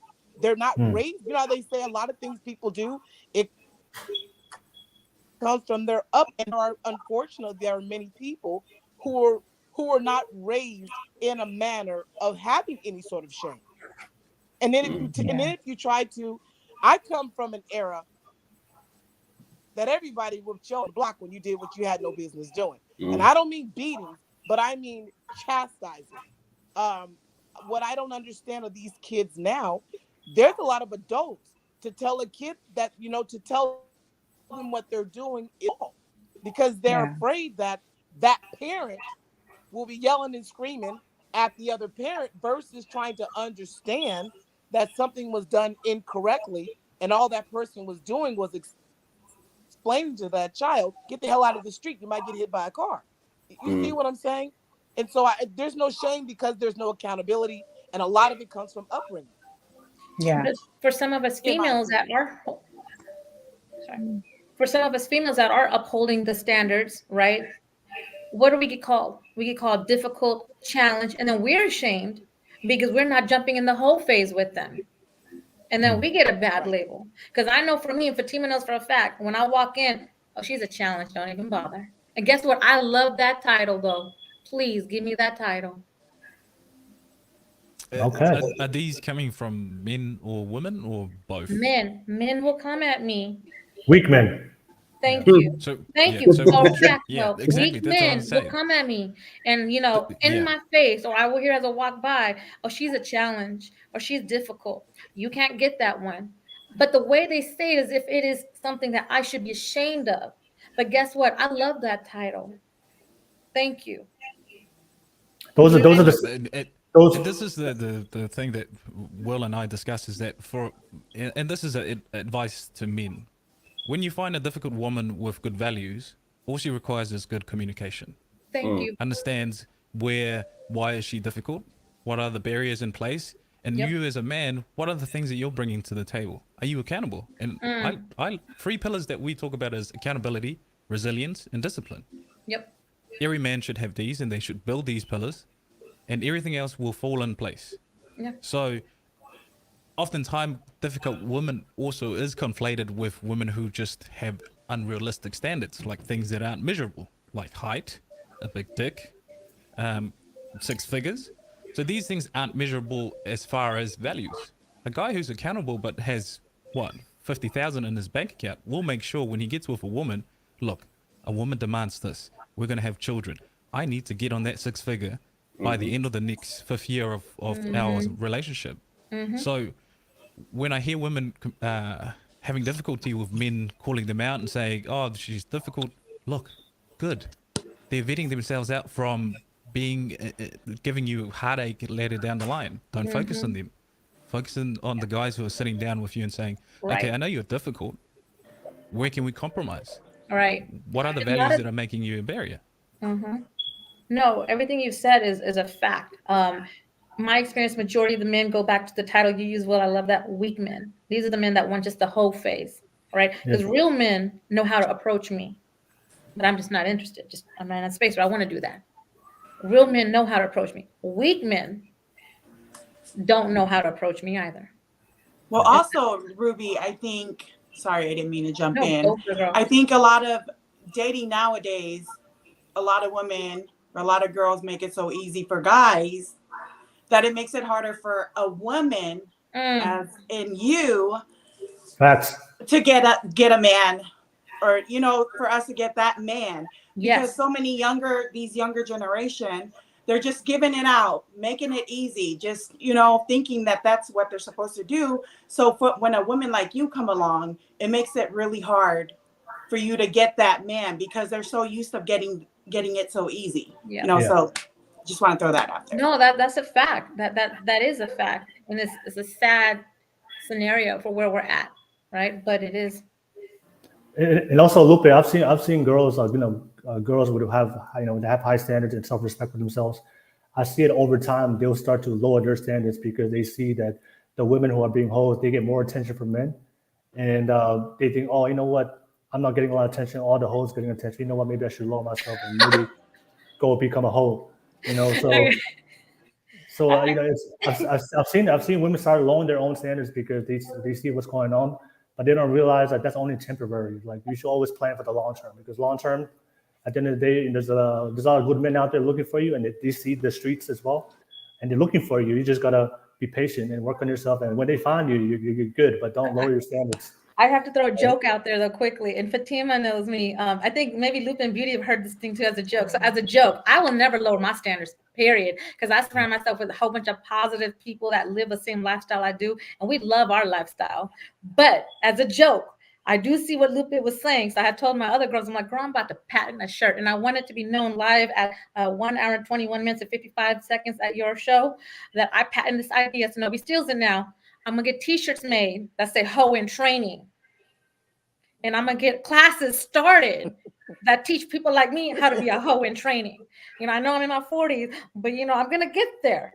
So that was the running joke. I'm about to get a shirt made that says "Hoe in Training." So you just, All right. Like, tell me I'm wrong though, people. Like, it ain't working for me. For all the hoes, I'm lowering my standards. For all the hoes I have a question. Oh, we'll come back to you, Fatima. Fatima, let me get Beauty if helpful. Let me ask her what she just jumped on as a live guest, and I'll definitely come back to you, Fatima. Beauty, if helpful, thank you for jumping on as a public guest. You want to add on real quick? Go ahead. Hi everybody. I just joined the podcast because Lupe, she invited me in. So when you said to turn the camera on, I wasn't expecting. But since everything on here is pretty touchy about this subject on hoes and stuff. Ruby, I thought you done put that card a long time ago away. Girl, I'm taking that card out. I'm trying to get it out. I just, I'm a late bloomer, but I'm gonna get there. I'm a late bloomer. I'm gonna get there though.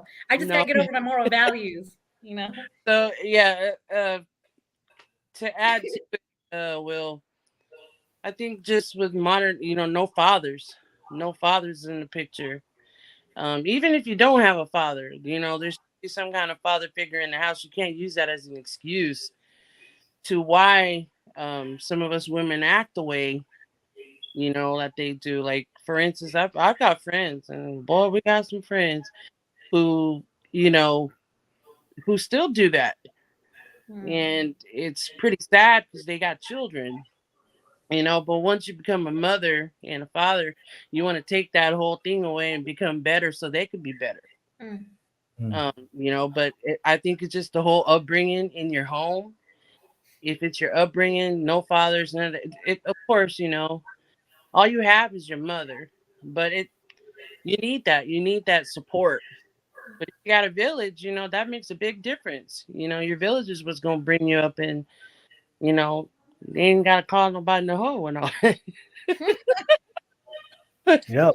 Just my little add to it. No worries. No worries. We all got those friends.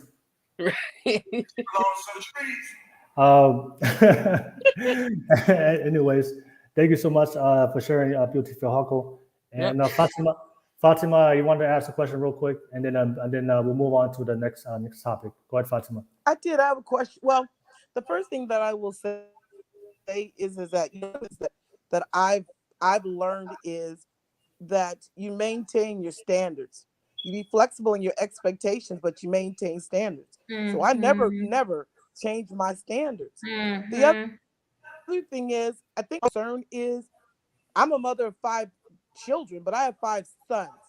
And that's a big concern of mine based on the behavior of some of these young ladies who don't know any better.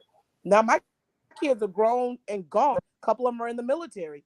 And I feel bad because I be telling them, leave them girls alone. They They standing around like Fleet Week. But I try to say things respectable about some of the young ladies, but where they're at, that's their culture and that's what they're designed for. They're looking for these young men to find a better way for them and to bring them, if they're out of the country, to bring them here.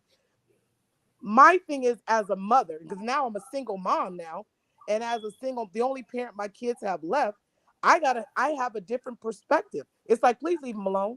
Don't leave them alone. Don't. And it's hard though, because again, if you got somebody's back in and their body and they're showing everything, let's face it, they're young adults. That's what they see. And so it can be very challenging for them to just think with their mind. It would be ridiculous for me to have them do that. I'm preaching it on a regular basis. Please leave them girls alone. Please. In your opinion, how do you handle that? I see on the live chat, Two Wonderful said, preach, Fatima, preach. All right. No worries. Thank you so much. Any last thoughts real quick before we move on? For the sake of time, I want to move on to make sure we get the topics from the other guests. But I want to pass it on to the next person. Thank you, Jamie, for the great question. And we definitely had some great dialogues with that. Let me pass it to you, Ruby. Ruby, what's your question and what's your topic? Really? All right. Honestly, it has to do with relationships, conflict. It's really simple. Is conflict a healthy thing in relationships? Why or why not? Because I think that's a huge thing on kind of going back to Melanatedmarried, right? Talking about what you about to quit. Why are you about to quit that relationship after you invested? And not Lupe per se sits in your situation, just in general. We've got people that come into a relationship and they just jump ship real quick when things get a little tough. Or they've invested so many years because a relationship is an investment and they're about to jump ship. So how do we manage the situations when we come to conflict in relationships? Is it good? Is it bad? Why or why not? Okay. All right. Thank you for the great question and topic. Conflicts in relationships. Let me start with our married couple. They're the ones who have the experience in this arena. Go ahead, Melanatedmarried Podcast, and I'll come back to you, Lupe. But what's your thoughts? Melanatedmarried. Hey, Lupe got more experience than us. Yeah, baby. Oh, you want me to go? Repeat the question again. Go ahead, Ruby. Okay. Conflict. Is conflict healthy or not healthy in a relationship? Why or why not?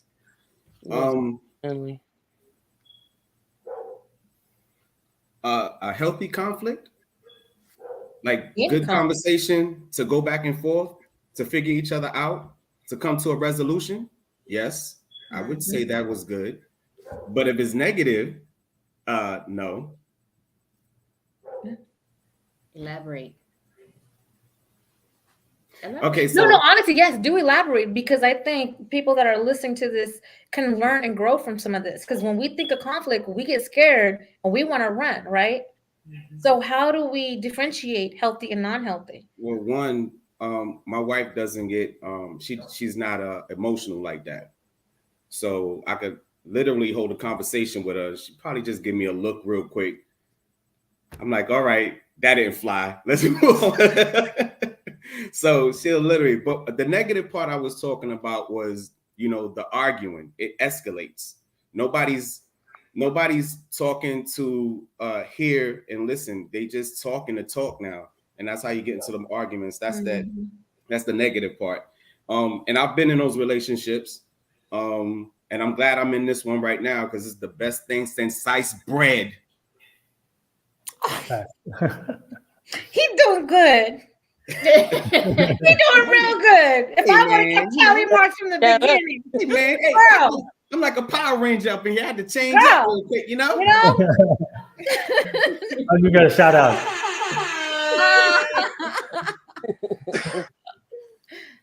All right.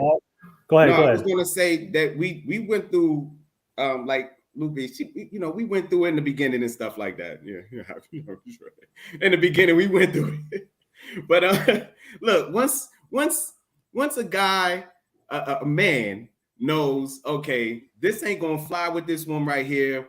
She's pouring into me. I really can't see me without her and stuff like that. She does a lot for me and for the family and stuff. You might want to stop doing what you're doing on the side because what you may lose is a good thing. You know what I'm saying? Say that again. You may lose a good thing because after you lose it, how they say it, then you start thinking about it like, damn, I messed up. And she ain't going to want you after that. And I think we was getting to the point where she was getting to that point. She wasn't even crying no more. Yeah. So, okay. All right, come in real deep and real quick, and I had to be real with her. So, all right. No, thank you so much, Melanatedmarried Podcast, dropping some gems tonight. Thank you so much. Let me pass it to our next married guest, Lupe. Go ahead, Lupe. What do you think about conflicts in relationships? Can't hear you. Oh, you're on mute. I think Oh, you're not off. I guess your audio is not working.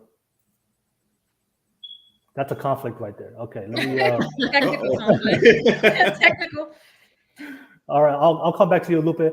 Let me pass it to you, Daniela. I know you're married for 7 years. Go ahead. What do you think about the handling conflict in relationships? Go ahead, Daniela. Personally, I don't think conflicts are either good or bad.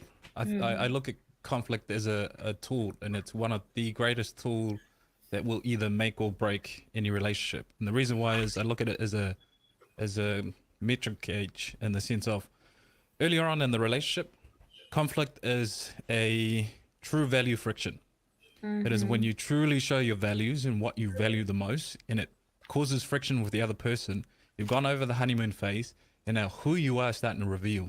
And the other person's starting to friction because, damn, this is the real person I fell in love with. And I kind of don't like that because now they're showing some colors that the honeymoon phase no longer masks. So for me as a man, now that's my tool.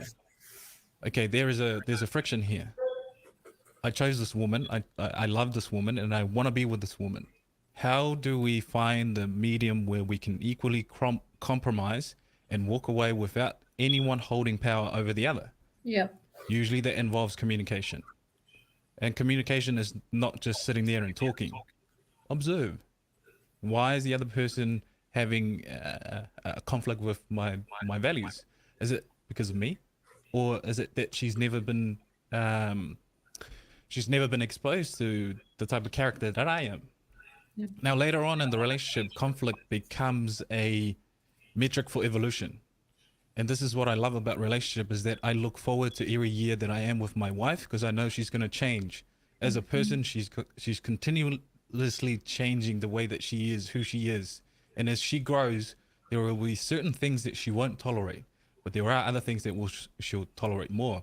And I look forward to the conflict. Why? Because I get to learn more about this woman. The learning never stops. And the beauty about that is the growth is immense. And it's powerful in the sense, wow, I get to love and fall in love again with this new woman that is the same woman I've been with since day one. So to me, it's neither good or bad. It's just a tool. And how we utilize that tool either destroys the relationship or builds it and give it a much stronger bond than it is before. And I think when couples think of conflict in that sense, it becomes much more than just, oh, you didn't do the dishes, or you left your boxes out and didn't put it in the bucket, or whatever that is. It's a tool. See it in that way, and that's where you start building some very good building blocks for your relationships. Damn, Hey, son, man. where'd you find this? All right. Put them sunglasses on, man. I told you cool too for school, man. Man, Daniela dropping some facts. Let me read some comments real quick. I think to Wonderful said 100% with Daniela, respect towards each other with communicating even when things are heated. I see Alicia on the live chat. I see Alicia said, Dr. Mavel agrees. All right. And I see MC Carol, thank you so much. He said, yes, Daniela. And also to Wonderful, he said on the live chat, there are times when both partners have to attack the situation head first, and others where the individual has to be responsible for their actions and relish the consequences. All right, no worries. Thank you so much, everybody on the live chat. Thank you for sharing. But let me pass it to everybody else. I'll pass it to you, Fatima. Fatima, what do you think? I agree with everything that he just said. And a large part of it is about effective communication. You know, I was married for 25 years, and early in the relationship, I experienced some of the same things that Melanated dealt with and Lupe dealt with, the same type of stuff. But what happens, and a lot of that is growth. You know, many times young men can be immature and they don't know. And so I've been down that road where I think in my terms, where you're told you're going to be my wife and the mother of my children when I get done playing. I done been down that road. And so instead of me yelling and screaming and getting mad, I said, all right. And probably the next week I said, you know, iron does wear. So I'm about to be out, because I would be with this person in a hole. You know, I would be, we can eat popcorn in a hole and I got your back. As long as you got my back, we good. But I believe in effective communication. So when you're talking about conflict, I agree with growth. That's what it's about. It's about growth. He had to understand that this girl right here about to leave. And he knew she's probably one of the only people that will tolerate, put up with habits, silly stuff, the whole nine. However, I learned too. I grew a lot. He's no longer here. And I do so many different things that he did that I didn't even realize I'd learned. And so to me, it's about effective communication and also knowing your partner's love language.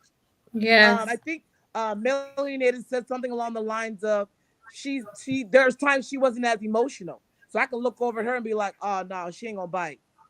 That's about knowing her and getting to know who she is and what's going to fly when they're communicating.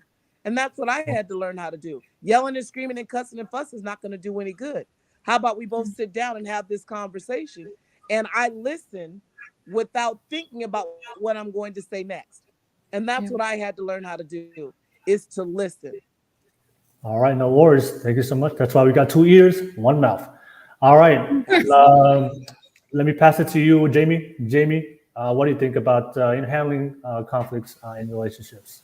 Yeah, I mean, like, I think most people agreed, you know, as long as it's healthy conflict and you maintain mutual respect, I think that's why it's the most important thing in a relationship is shared values. You know, if you share those values and you're on the same page about what means the most to you, then, you know, the other more superficial stuff that you get into conflicts over, I think as long as you maintain mutual respect, then it is good for growth. And like Daniela said, you know, I think one of the best things about a long-term relationship and what keeps it going is you're constantly learning and growing from each other. You know, there's always something new to learn about your partner or a lot of the people in our lives. That's what propels relationships forward. All right, no worries. Thank you for sharing that, Jamie. I appreciate that. Let me pass it to you, Beautiful Hoko. I want to add on real quick about the conflicts in relationships. I think it's healthy to have conflicts. You have to, because that's what helps balance each other out. I've been married, almost 23 years. And Lord gave, I thought it was only before. We both, right, babe? Yeah. So throughout the, we've had our downs, and sometimes we have to learn from infidelity and all that stuff. So just to give you a quick rundown, I'm not ashamed of it. My husband fathered another child during our marriage, and it hurt, but I didn't give in. No, sometimes you got to be a strong person to hold it. Some women won't do it, and some men won't. But in my situation, our conflict was communication, and also in our culture, when you get married in the Italian family, you kind of marry everybody, the whole. And that's just kind of what we had bump our heads with. Was I was always doing, him.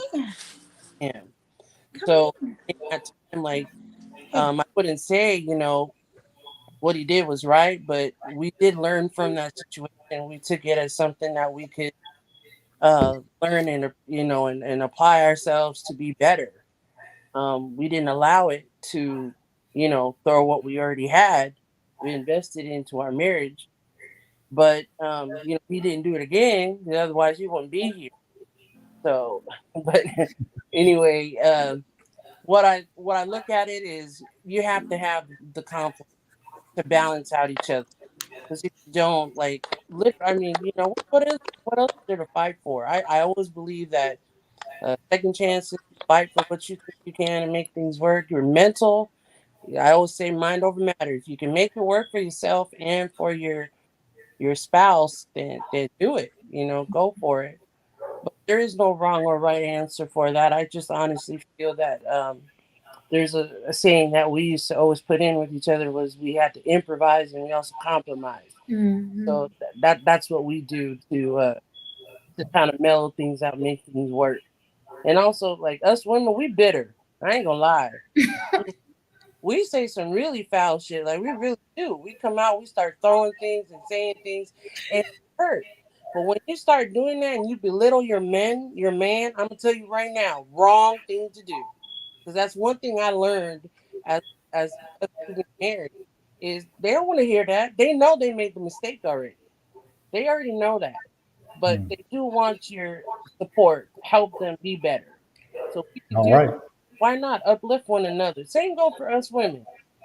Same go for the men, So that's what I look at as well as it's absolutely. Your conflict is what teach you to be better. All right. Thank you so much, Beauty. Thank you so much for sharing that. Lupe, hopefully your audio is good now. Go ahead. I know you wanted to share your thoughts on the topic. Go ahead.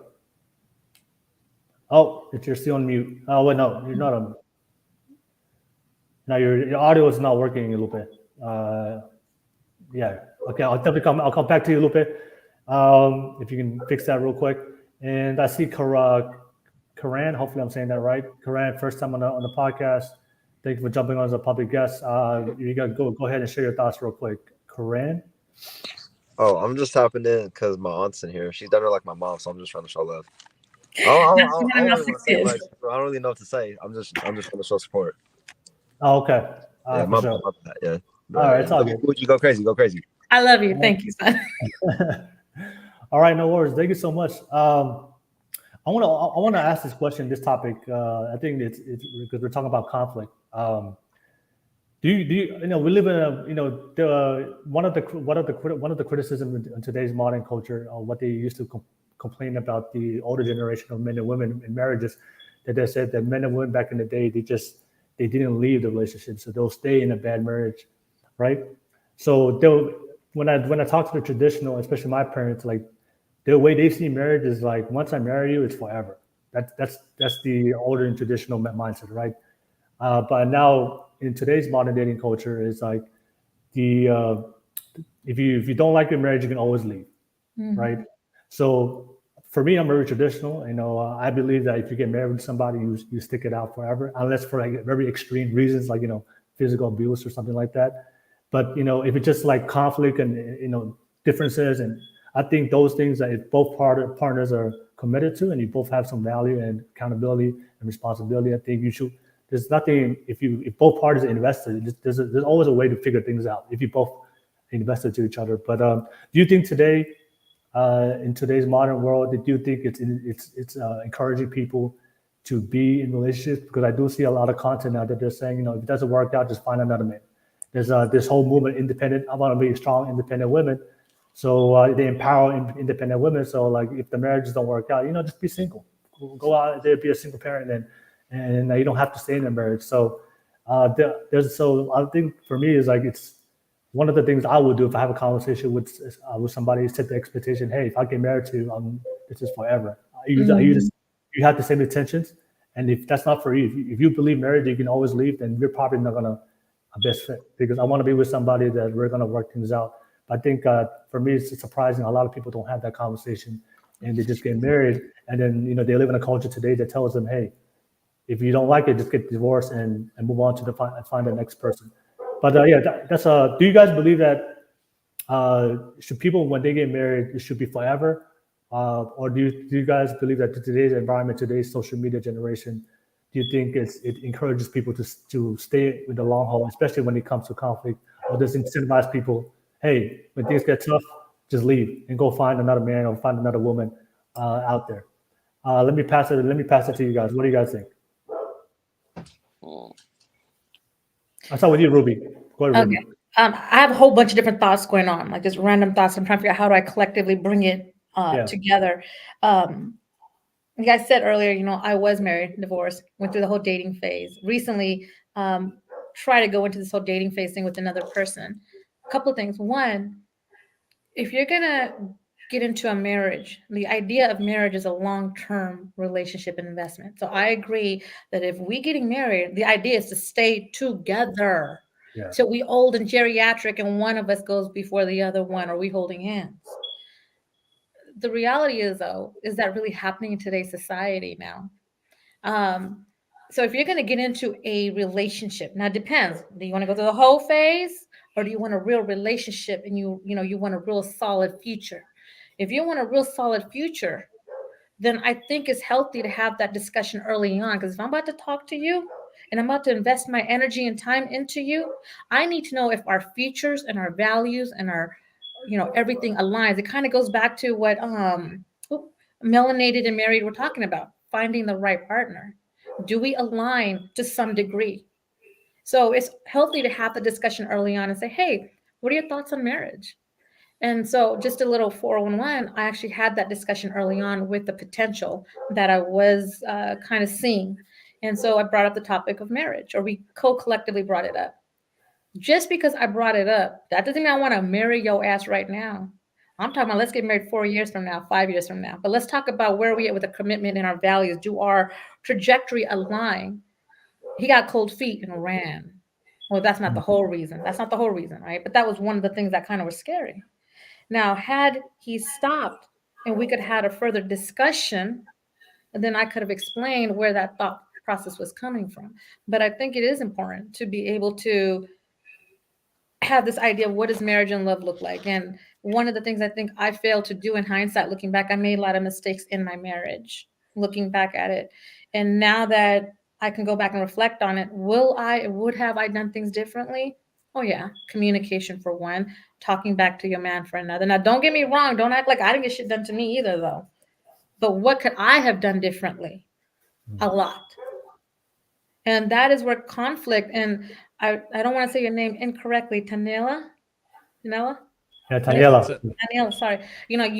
I swear to God, I was like, oh, is he a psychologist? Is he a doctor? I swear to God, he took it out of my book, almost paraphrasing what I typically tell people when it comes to that topic. Conflict is a process. It's healthy because that is where you're going to know I have the two outcomes. Either you're going to stick it out or you're not. I tell people to get excited about conflict in a relationship. Yeah. All right. No worries. Thank you so much, Ruby. But yeah, I just want to open up that conversation. Everybody, anybody want to add on? Like, do you guys believe that today's generation and culture does it incentivize people to stay long-term in relationships and stick it out forever? Or do we live in a generation of time that, hey, if you get married, just understand that divorce may happen? Because like I said, right now in America, 50% of divorces, marriages end in divorce. So it's like the average marriage is like 7 years.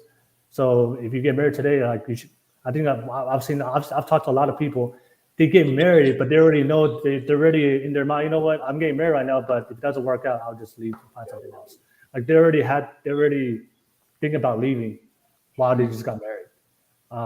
For me, they already have that option in their mind just in case. I think that's really unhealthy to have that, to think like that. Anybody else want to add on? Yeah, I mean, I'll say, in my experience, I haven't seen as much of people going in thinking like, okay, if this doesn't work out, I can always tap out. Most of the people that I witness, they do go in thinking that this is for the long term, this is for life. But I do think that people are more incentivized to leave when conflict does arise in today's modern society. Absolutely. Yeah. All right. Social media, there's always people in your DMs. So when you're in the lowest moment, there's just those guys in your DMs just talking to you. Hey, I'll treat you better. That's all lies. Right. They want something else. They don't want no relationship. But when you're fighting with your man, that sounds real good. Absolutely. And that's where it's the devil. Who said that? That's El Diablo right there. Anybody else want to add on? Go ahead. Yeah, I think marriage has now been derived into a buzzword and a scapegoat for a lot of people. And this is where I slightly differ to a lot of traditionalists and modernists. I don't give a shit about marriage. I give a shit about my decision to commit. So that's why I differentiate dating and relationship altogether. When I am dating, I am figuring you out just as much as you're figuring me out. If conflict arises and we cannot figure out how to compromise, it is better to move differently and go our separate ways. We're not committed to each other. We're dating. We're finding our boundaries where we can compromise in terms of those boundaries. And if we can't, let's walk away. Let's give each other the benefit of the doubt and say, hey, we at least attempted. You're a great person. Let's not waste any more of our time. I'm pretty sure you're going to find someone who's going to be a better fit for you as I will with someone else. When I get into a relationship like I did with my wife, that is a conscious decision and accountability to me that this is it. This is marriage for me and all that it encompasses. I'm committed to you just as you are to me, and we're one being. So I think when I speak to a lot of young men in today's society is that they look at marriage as a buzzword and they also use it to scapegoat. Oh, marriage is when I commit to a woman. Hell no. As a man, the day you decide to be with this woman in a relationship, that is it. Marriage is just to me, it should be an anniversary. I'm going to marry my wife in our 10-year anniversary. Why? Because I want to celebrate that. That's a hallmark. That's a milestone of our relationship, and we should celebrate it as such. Not a beginning of a new journey. No, that beginning started the day that I said to her, look, I'm probably not the best man out there for you, but I promise you the day that you say yes to me, I'll commit to you and I'll give you everything. So, and I'm not blaming a generation or culture. I think we, as the adults of modern day, have not set up great examples for the youth to follow. And when we do say and act in certain ways, I have this discussion with my wife. In order for me to set up a good example for my children and values for them, I must encompass those values first. I cannot expect my son to be a good, strong man if I myself is not a good, strong man. I can't expect my daughter to go out into the world and look for a good, strong man or someone with good values if I don't do that myself. And so is my wife. So we take great pleasure in not only that, importance in the way that we are to each other, because that is going to be the first metric our children is going to gauge the world with.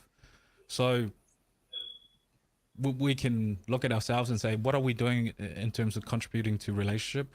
Are we holding ourselves accountable for the way that we act? Are we looking at these youth and blaming them because they think a certain way? Whereas, why aren't we showing them? Why aren't we showing them that relationship is great and it's beautiful? And when done right, it causes a lot of blessings, not only to ourselves, but to the people around us. I know the influx of feminism and red pill has made that very, very, very hard for men and women in today's society to stand strong and say, look, women are doing this or men are doing this, but I'm not going to do that. I want a relationship. I know it's beautiful. I've seen the examples of it. How can I get that? But we're not. Oftentimes we get into these debates and these arguments and these podcasts what is the ultimate goal? Do we want to create a future where men and women look at each other in a healthy manner? Or do we want to debate who has it harder than the other? And I'm pretty sure we all have our biases, and it's mostly towards our own sex. But yeah, I think that's my view on marriage. Look, it's a buzzword. I don't see it the way a lot of people see it. I see it as an anniversary and a hallmark of the love that I share with my wife. And a lot of people conflate relationship nowadays. It's it's just luck. It's fantasy. It's the fairy tale Disney movie that we all see. No, it's a decision.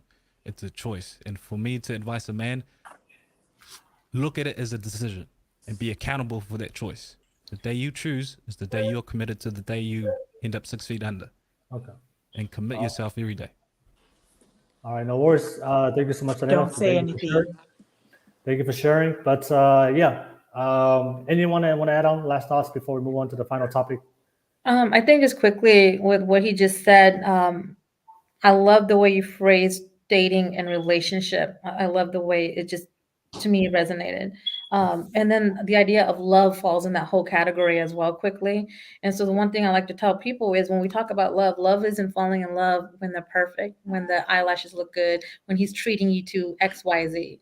Love really happens when those challenging moments happen. Can you still love them through when they lost their job, or when they have gained weight, or when they're not providing you the food because they're tired and so forth? Like, those are the moments. Can you work through and still be there with them when they didn't give you their best, right?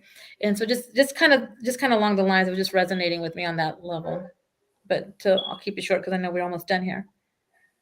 All right, no worries. Thank you so much, Ruby. We definitely move on to the next podcast. I think one of the realest quotes I've ever heard somebody say that kind of reflects how this generation sees marriage. He said that I think a lot of women today want a wedding, but they don't want a marriage. They want the wedding, but they don't want to. But I mean, so that's so fellas, you got to be very selective. A lot of women out there just want the wedding for the social media, but when it comes to commitment and the hard work and the things you have to do to make it work, I think a lot of people don't want that. But Lupe, I know just to conclude the podcast, we'll conclude with you, Lupe. What's your final topic, and we'll finish off the podcast with that with you, Lupe. What's your question and topic? I don't have one. Okay, no worries. I really don't have one, so it's all good. I think you guys talked about everything, and what I was gonna ask. So, all right, then let me pass it to you, Melanatedmarried Podcast. Did you guys have any topic that you want to throw out there? A question? Some hot topics, preferably. I want to bounce off what Ruby was talking about the love part, that you if you love them enough, you can fight through it. I don't. I'm good with what you said, but over here, it's respect. Yeah. Because when my wife didn't love me, the only reason why she stayed is because she respected me, and she fell back in love with me. There you go. Like, whatever interchangeable word, right? Like, the idea is when you're in a committed, real, serious relationship, can you get through those moments when they don't look pretty? And how do you get through those moments? Right. And that's different from abuse and all the other nasty stuff, right? Yeah. So I'm just talking about like a regular relationship. Right. Yeah. Right. And I use the word love because a lot of people have this mixed, wrong idea of what love is. Oh, you don't love me because you didn't do that for me. Nah, but I think love is fleeting sometimes. And like I said, in a relationship, a female will get bored real quick with you and want to leave. So I think, like I said, I don't have no problems with what you said. I'm just saying, in certain relationships, that might not work all the time. Right. And if that woman does not respect that man enough Yeah. to sit up there and be like, well, I can work with him as long as we have this communication thing straightened out. So he knows this is what I don't like and work with it, you know, then you can move on. But you know, that respect holds you. It holds you down. Yeah. Yeah. All right. No worries. Thank you so much, Melanatedmarried Podcast. Did anybody want to add on to that? You know, when it comes to love and respect between the relationship between a man and a woman? Yeah, it shows the different dynamics that we have as men and women. Most women prefer to be loved, and a byproduct of that is also respect. Whereas for us men, to be respected, and there's a effective communication comes into this. So there's a lot of young men that would question me. Okay, my girlfriend or my wife's difficult when we argue. She goes all out. She's very emotional. And my advice is, if she's not physical with you or violent with you, it is because she feels safe. The love that you've given her has made her feel safe, that she's allowed to fully feel what she feels and to let it out. This is the only environment that she can do it, because you've loved her that much. And for you, you must feel brave enough that she is respecting you, that whatever you say may hurt, but she respects you, and she respects that you are a man of character. So that's the difference. Women need a safe space. Whereas men, you need to be brave. Brave enough to know this might hurt her, but I know that she respects me enough to understand where I'm coming from, even if she might not fully understand it in the moment. So this is the thing that a lot of young couples struggle with. It's like, you know, I love her so much and she loves me, but we just have conflict. Yeah, because she loves you, she doesn't respect you. And the conflict comes from that. It's because she doesn't respect you. Yet she loves you. Yep, that's correct. But what are you doing that she is not giving you that part of the equation that you truly need as a man? You can survive without love as long as she respects you. And from there is a better foundation than love alone. Whereas for women, if I respect you and love you less, it's going to be very difficult for you to fully understand who I am as a man. Respect is a place of bravery, whereas love is a place of safety. And that's where our cups are filled very differently. I think also when men love, we love for real. Like, she'll tell you that she fell out of love with me, what, 1, 2 times? 1? Every time you leave the toilet seat up, my man. Hey, look. My whole thing with that is I never fell out of love with her. I'm not saying you haven't. I haven't. I'm not saying you haven't. But I'm going to say that men can fall out of love and fall back in love multiple times. I've seen that shit happen. And same with women, where we can definitely love somebody once we love them and not fall out of love. So it can be reciprocated. Well, you're right. I have seen women fall in love with guys they shouldn't be falling in love with. I got you. I got you. I ain't even gonna hold you. Yeah. All right. No worries. Thank you so much for sharing. And I see two wonderful on the live chat said he said we gotta watch out for the internet vultures. LOL. And Hitman 808. Always good to see you on the live chat. He's just laughing his ass off watching us on this podcast. Glad you're enjoying the conversations.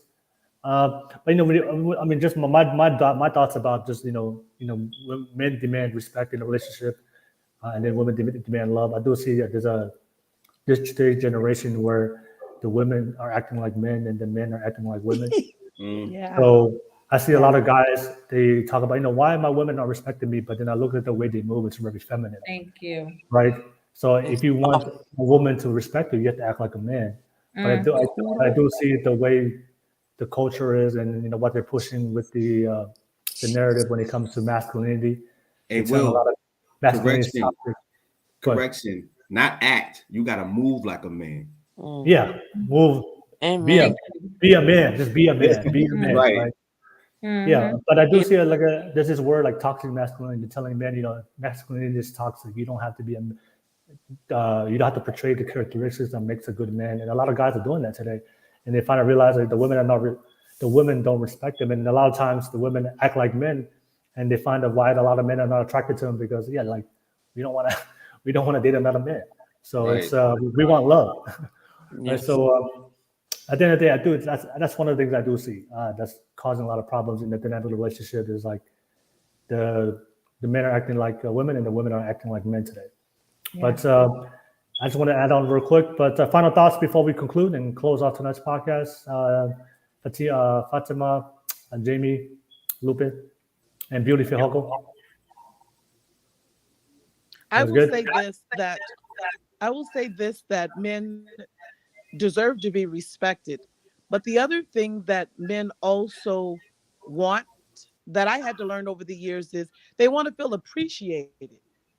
And Facts. many times as women, we forget to appreciate the man and Yeah. what he does, because a lot of times it becomes an expectation. We, Oh, you yeah. know, we expect him to do this and we expect him to do that. You know, my husband went to work every day. He took care of the household. I work too. However, there were times that I needed to say, I appreciate what you did with this, or thank you for doing that, and not just assume that he's just doing it and that's just because. Sometimes they want to feel appreciated. And I think that that's important for a man to know that he is appreciated for what it is that he is doing. A lot of times they'll do extras when you do that. Am I wrong? All right. Melanated? No, you're not wrong. Amen. You're not wrong at all. No worries. You But tell- we want it. But see, this is the problem. Like men want to be appreciated, but the things that a man should do, women no longer want him to do. You know, I can pay for my own bill. I can open my own doors. I can take care of myself. So man's like, all right, shit, then. I don't have to do any work. All right, I don't do any work. It's And then they that complain. pride. But it goes back to what you were saying earlier and what we talked about. Women naturally are we want to, what's the word I'm thinking of? Femininity, right? And men are naturally masculine. But when men do not know how to create that safe environment for a female, what are we going to do naturally? I'll tell you what I'm going to do. If my man hasn't created a safe space for me to where I could feel like a female and I can act like a female, bet you I'm going to wear his pants for him. And guess what? That's what I did. And where is he at? I'm just saying, all jokes aside, right? Give me my space to act like a female. We're going to need a new podcast. me, man. No, give me my space to be a female, and I will let you be the man you're supposed to be and you should be. But my daddy We're also going to need a told me to safe take care of space for myself. you real quick. Sometimes I've us got to add on to women, this. we're so I've got to add on aggressive. to this. We're so aggressive that the man can't really give us that because Girl, I know how to be a female. Aggressive, Ruby. That's Just gotta fine. let the Come here, man bud. be a Yeah, man. look at this.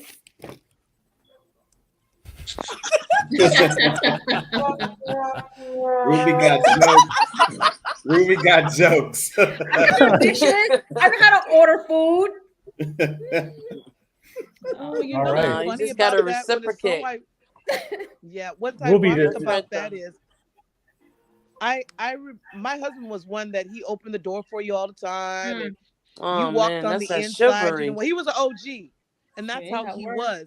But it's They don't ironic make them that like that no I- more. I know, and which is I gotta why drop my I'm still a standards. widow, and I'm good with that. Because Yes, what ma'am. it is that I found out was odd is he just always and my children do those things. But the Did funny you hear thing that? is, He there were opened their those door. moments Oh, my all the bad. time. And what he brought, We about to get some divorces tonight. So funny was, My bad. well, you know, the thing that was odd was there were there were those moments that I would forget. So I would be in the car, we'd go somewhere, he would open a door, and early on you let him do those things. And then sometimes in time you would forget. And I'd get out the car the same time he did. But I tell you what, one time we were getting out of the car, he got used to me doing that because I would forget. He got used to me doing that. Then he got out of the car, opened up the garage, and I was still sitting in the car. And he looked back, he said, "What are you doing?" I said, "I'm waiting for you to open the door." He said, "If you don't get your ass out there, go."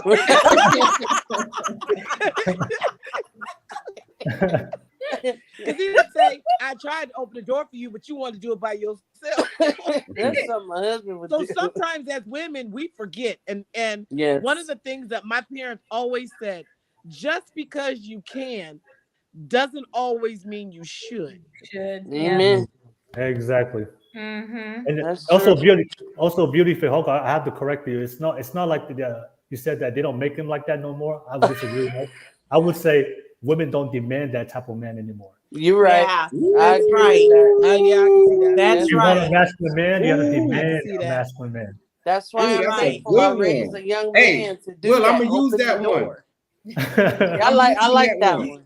You know, Close you my sleep phone. around. Yeah, You that's sleep right. around with this beta. You sleep around with this beta weak men. Hey, that's the type Hey, of man you Yeah. That's choose right. to lay with.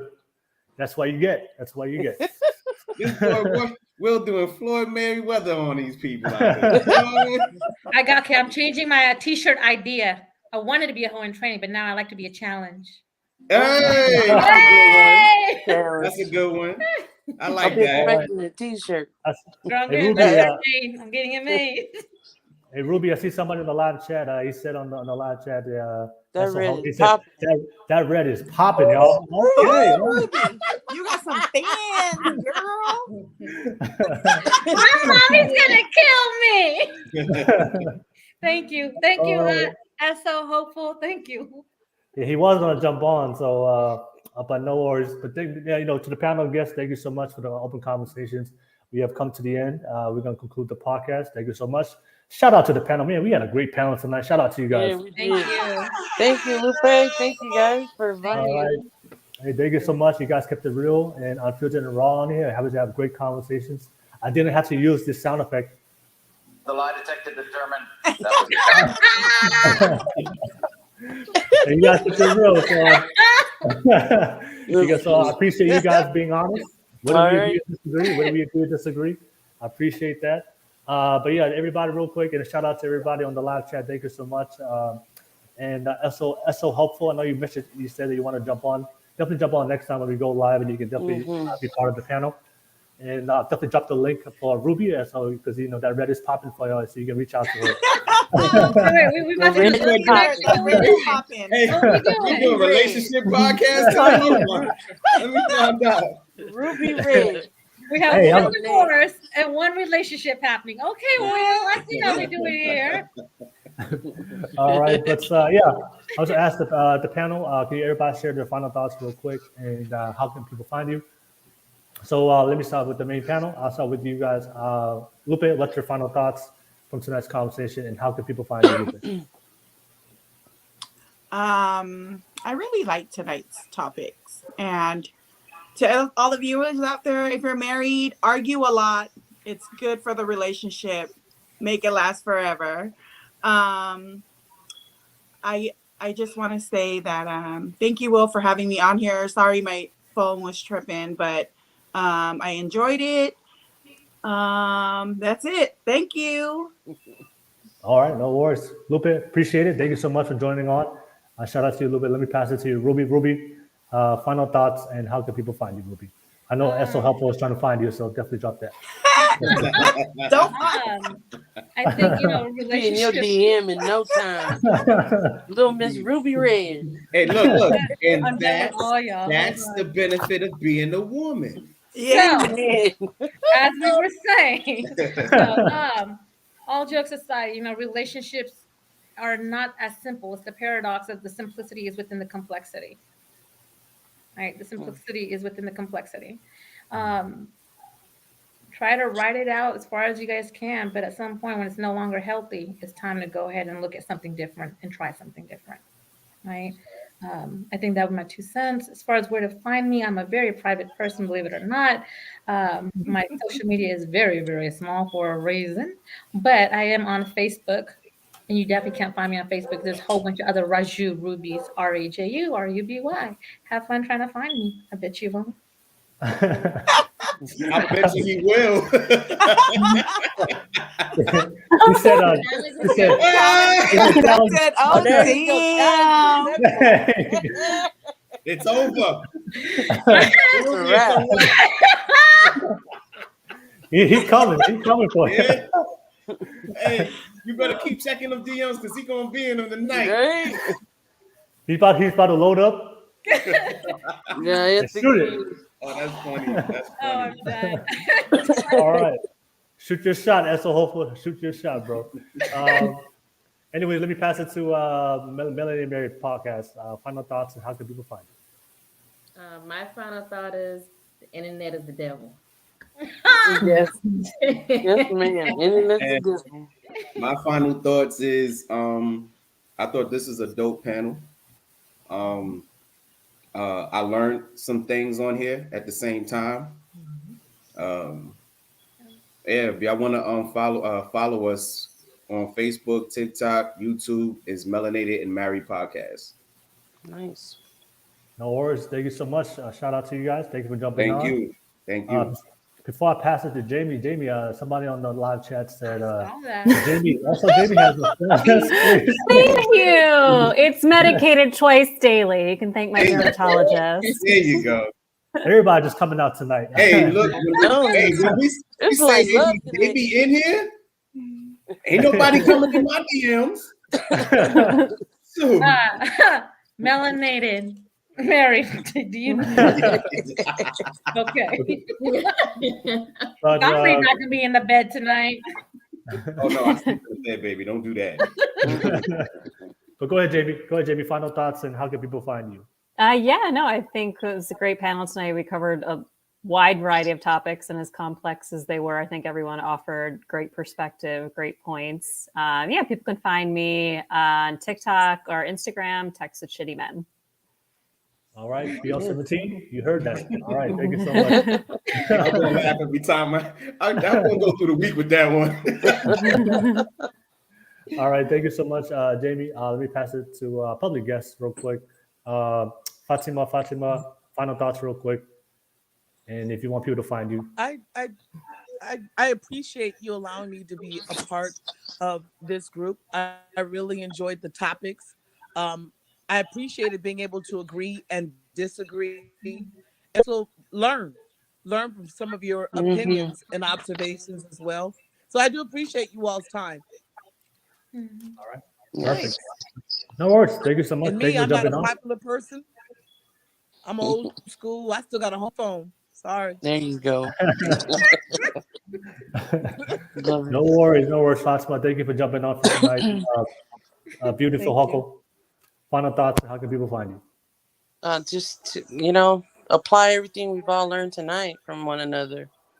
I say compromise, more love. We have more love in this world, we would all be good. But you know what? I'll take the respect along with it too. But yeah, just everything we applied tonight. Just use it, take it and run, and use it as a challenge. Okay. No worries. All right, thank you so much, Beauty. I appreciate taking the time to be part of the podcast tonight.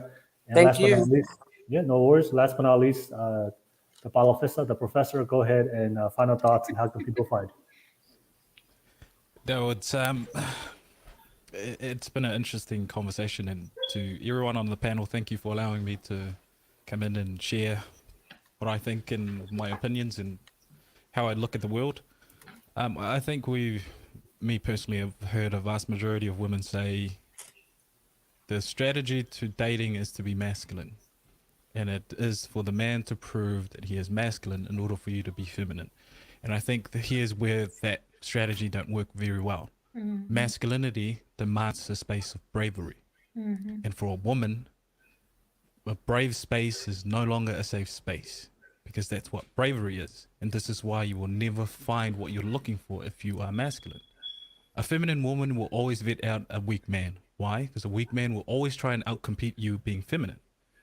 He will try and outcompete you emotionally, and this is why emotionally unregulated men are very toxic in this relationship. But a feminine woman will vet them out very quickly, and the man that's supposed to be with you will come along and will show you what it is to be with a man that is all the qualities that you want out of a man. And this is one for the fellas, and this is going to be a hard to swallow pill. Relationship success and failure is all dependent on you. As the leader of a relationship, it is your job and responsibility to make sure that that relationship is filled in every area that it requires, because you're the leader. And this is what it means to be a man, is to be accountable to the point where if this woman leaves me because she is bored or whatever that may be, it is because you are not fulfilling your responsibility as a man. And that is a hard to swallow pill for a lot of men. I know we put a lot of blame on women leaving and doing all these things. What are you doing? How are you accountable to that relationship? So that's a question that every man looking at a relationship and looking to be with a woman of value should ask themselves. What am I doing? How am I accountable for this relationship and how its direction is going? So, look, thank you again. Well, it's always a pleasure. And to the panel, thank you for allowing me the time to share what it is that I know, that adds any value or not. I hope we all disagree in a healthy manner. My brother, it added value. Believe that. No worries. Thank you so much, Daniela. And I see BL17. I said very interesting and entertaining show today. Hey, thank you so much, BL17. I always appreciate you being on the live podcast and supporting the channel. Definitely drop the links for everybody below so that we support them in everything they do. But don't forget to like and subscribe to the channel so you do get notifications when we do go live. We definitely have a new podcast next week and a new panel. So definitely subscribe so you get notifications when we do go live next week.